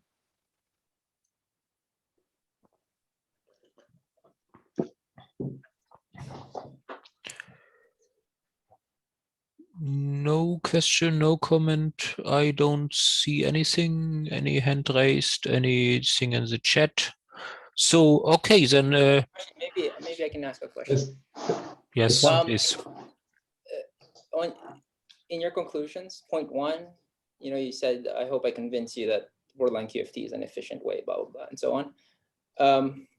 What do you have in mind? Like, how do you actually convince someone that it is highly efficient versus like, take amplitudes and take the classical limit? Well, I mean, I think I would say, first of all, or is it just do whatever you want, or is it really more efficient? Well, I think it is highly efficient if you think of for example, if you compare it to the computation done for the waveform with Thorne and now even for the spinning case. I don't think anybody else has computed it in such a simple way. I think this is efficient. My claim is it's highly efficient because we do not need to compute the quantum terms. That's why. Sorry. So my claim for efficiency is if I compare with the traditional papers going back to the 70s for the waveforms. Yeah. Sure. And yeah. Okay. Thanks. Okay, then Thanks again, and we should move on to the next talk, then by Michael Solon on the amplitude version, binary black holes and scattering amplitudes. Please. Okay, you guys can hear me and see me? Yes, so. can you make this bigger? Yes, now it's Okay, good. So I thought I had 9:30 to 10. Unfortunately, I have a hard cutoff at 10, so I'll do my best to give a talk in 11 minutes. Probably it's not a big deal because I actually aimed my talk quite generally. I thought, I wasn't sure who the audience was, but it turns out it's mostly just us, the same people, the same experts who already heard this talk and know all about this. So feel free to interrupt with questions, especially since you've probably seen most of the material here. Okay, so my talk is about using scattering amplitudes to derive binary dynamics. Really to use quantum field theory tools, so very similar to what Jan is doing, and to enable, hopefully, precision gravitational wave science. Okay, so this is work done with a number of people, including Cliff Chung, Ira Rothstein, Zvi Byrne, Radu Roy-Ban, Chashin Shen, Mao Zeng, Naba Shah, Julio Parra Martinez, Michel Roof, and we have ongoing work with a number of other people. For the experts in the audience, which is, I think, most of the audience, if you're wondering whether I'm going to talk about the complete contribution at 4 p.m., including radiation, unfortunately, we're not ready to talk about that yet, but we are currently working on that. Okay, so of course, I don't have to tell the audience. The motivation is that there is this wonderful experimental program that probes gravitational waves. And with this program, we need a complementary theoretical program of how to go from Einstein's equations to binary dynamics. And of course, as you know, there's decades of effort: post-Newtonian, self-force, numerical relativity. Despite that, it seems that if we want to describe binary dynamics to the right precision for third generation detectors, then we need something more than what these current tools give us. And so, for example, 4PN needs to be 6PN for the Einstein telescope, and 1 self-force needs to be 2-order self-force for LISA. Okay, and so the thing that we've been wondering was whether we could instead consider an easier problem, and that is, instead of something like bound states, that is what a binary inspiral is, we could instead consider a scattering state. And the advantage would be that scattering states have relativity manifest because you have a Lorentz invariant observable versus non-relativistically bound objects. And scattering states allow access to the tools of theoretical high-energy physics. So this is basically one of the main points of the talk, that we can use the same tools that we've been using directly for the LHC, such as on-shell methods, advanced multi-loop integration, and effective field theory, for the binary inspiral problem. And finally, and perhaps most importantly, there is actually a big overlap between bound states and scattering states, in the sense that you can, these two different dynamics depend on the initial state and final state, but there's underlying dynamics, for example, if you think of a Hamiltonian, that control both processes. So if you know that underlying dynamics, then you know both, but you might access the underlying dynamics from the simpler process of scattering instead of the messier process of a bound state. Okay, so that's the basic idea. And in practice, what we do is we actually start with tree-level scattering amplitudes for gluons, so SUN theory, square that to get gravitational amplitudes. So this is using modern ideas of double copy, which relates tree-level gauge theory amplitudes to gravity amplitudes. And then we sew these tree-level amplitudes together into a loop amplitude. And then we use advanced loop integration methods to get the final amplitude. At this stage, we match onto Hamiltonian, basically by integrating out, by matching onto basically the Schrodinger equation that is described by a potential. And then once you have a Hamiltonian, then you can describe binary dynamics, okay? And so at every stage, you start from an object that is actually a scattering amplitude, which knows about quantum physics, but at each stage, you take the classical limit, okay? So the classical limit at its one of the most basic aspects to it is really just a soft expansion. So you want the exchange gravitons to be much, much softer than the external momenta and masses, okay? And if you follow your nose, starting from there, you find that there's a lot of stuff that just don't contribute. Graphs, terms, and so on and so forth.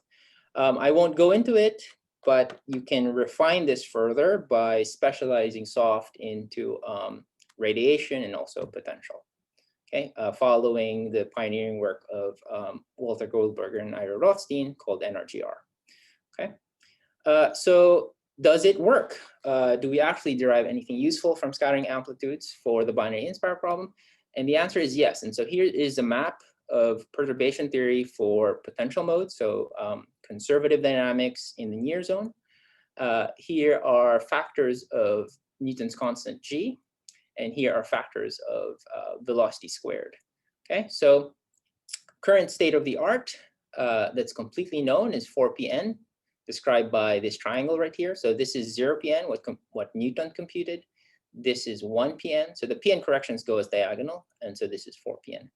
What we would need, for example, for the Einstein telescope would be 6pn, so up to this triangle right here. And so as a community, I guess we are all striving together to try to help with that program and get these corrections. So what the amplitudes approach gets you are fixed order in G results, but all orders in V. So we work along these rows instead of diagonals. And so in our first paper, we worked out tree level in one loop, and then in our second paper, we worked out the two loop result, okay? And very recently, we also worked out the three loop result for conservative dynamics in the near zone due to potential modes, okay? And so currently we are extending this result to include other effects. Importantly for us, these results can actually help build more accurate waveforms. And so this is something that this group at the AEI has investigated, whether these results from QFT could actually help. And you can see here, this is a plot of binding energy as a function of time measured in orbits to merger. This is the tree level result from QFT, one loop, two loop, oops, and I'll show you three loop in the next slide. And here is how it compares to numerical relativity as a benchmark.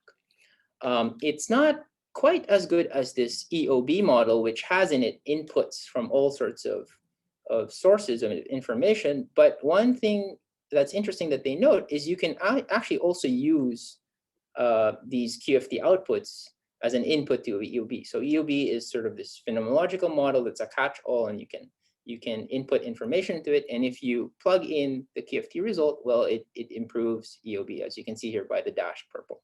So the main point here is that it could actually be useful for making accurate waveforms, although, as they say in their paper, they are very encouraging of more results, but it's still early, okay? And very recently, they also plotted our three loop result. Again, these are only the potential modes, but as you can see here, the three loop result labeled here 4pm gets very close to even EOB or numerical relativity. So if you compare the two, the errors are very comparable. And again, you can plug it into EOB, and it does quite well compared to EOB not calibrated to 4pm, okay? Another interesting aspect of this line of research, of course, is the exchanges between the general community and high energy physics. There's a bunch of work that were first to confirm our two loop result and first to confirm our three loop result, including work by people here. There's also interesting papers from Thibaut Damour about the high NG limit of our result, and that has also led to some interesting insights, which I won't go into. Apart from the practical results that we hope could help LIGO develop more accurate waveforms, we are also interested in looking into theoretical structures that appear in these calculations. So as compared with the, this perhaps might be what Jan was thinking, compared to traditional methods, you really have the full power of Lorentz invariance and on-shell methods and so on. And so a lot of the results are much cleaner, expressions are cleaner, and you can really tease apart structures. What are these structures?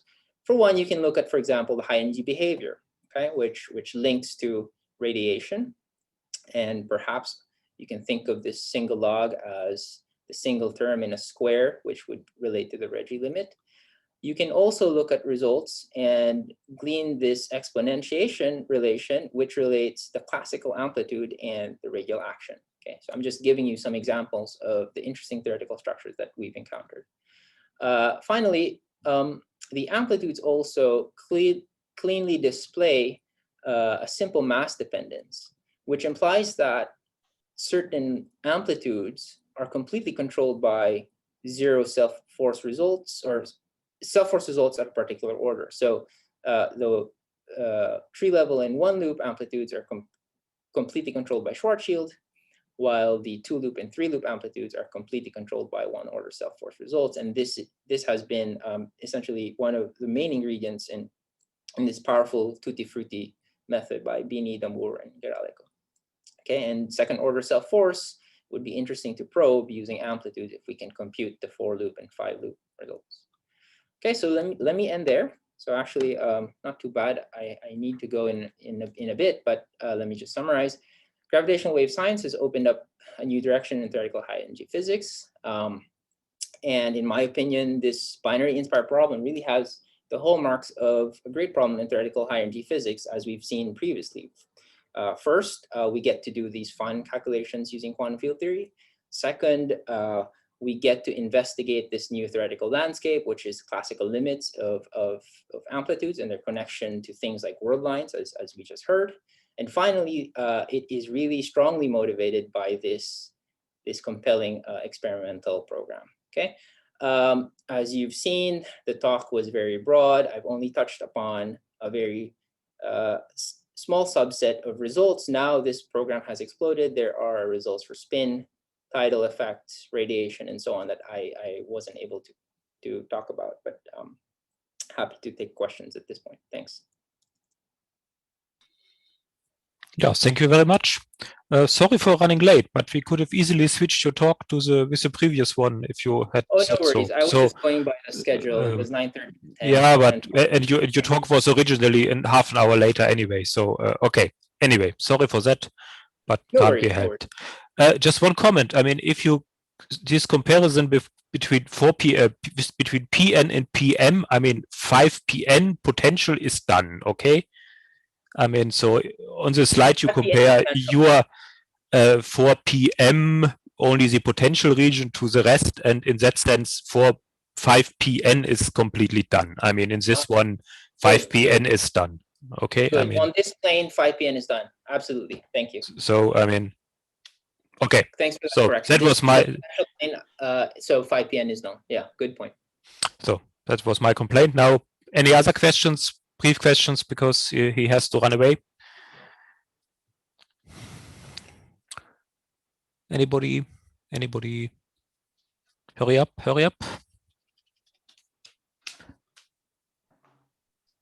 Okay, then maybe I can just briefly ask: are you on the track to do the radiation stuff? So this what in the PN is the tail? Are you on the right track there? It's too early to say anything, but yeah, we want to complete that result. So. Okay, if there's nothing else, I don't see anything, then let me thank you again. And let me thank all the speakers of the session, and I will then close the session. Thanks a lot, everybody. Thank you, guys. Thanks, goodbye. Bye, everybody. Bye-bye. Bye. So Are we having a discussion or not? Well, we can meet in a different room, but I don't want this Okay. recorded. I mean, Oh yeah. Okay. Right. okay. Sorry. I mean, that sorry. that doesn't. I mean, otherwise we can. Yeah, if you have a room, or I can find a room. Oh. Sorry, can I ask, is there still something scheduled after this? No. No. Okay, got it. It was my mistake. You guys are discussing. Have you? Yeah. Okay, it's not. I want to ask, but it's recorded. So if you stop the recording, I can ask. Yeah, I can't stop the recording. They never made me host I or see. co-host or everything. So this will run now another half an hour or so till the official end, and even after that probably. So I can't. Got it. Sorry. Okay, thanks, guys. Okay, bye. Thanks. Okay, do you have a room? Oh, I can prepare one if you want. Okay. Okay, then I will just leave here. If you just can you just send me a mail if you want. Yes. Who else is interested? I'm interested if you add my name. Donato and Peter. Okay. Okay. I think you're all in the mail that. Yes. Okay. Okay. See you soon in the other room. See you soon. Yes. Give me 2 minutes. Sure. Okay.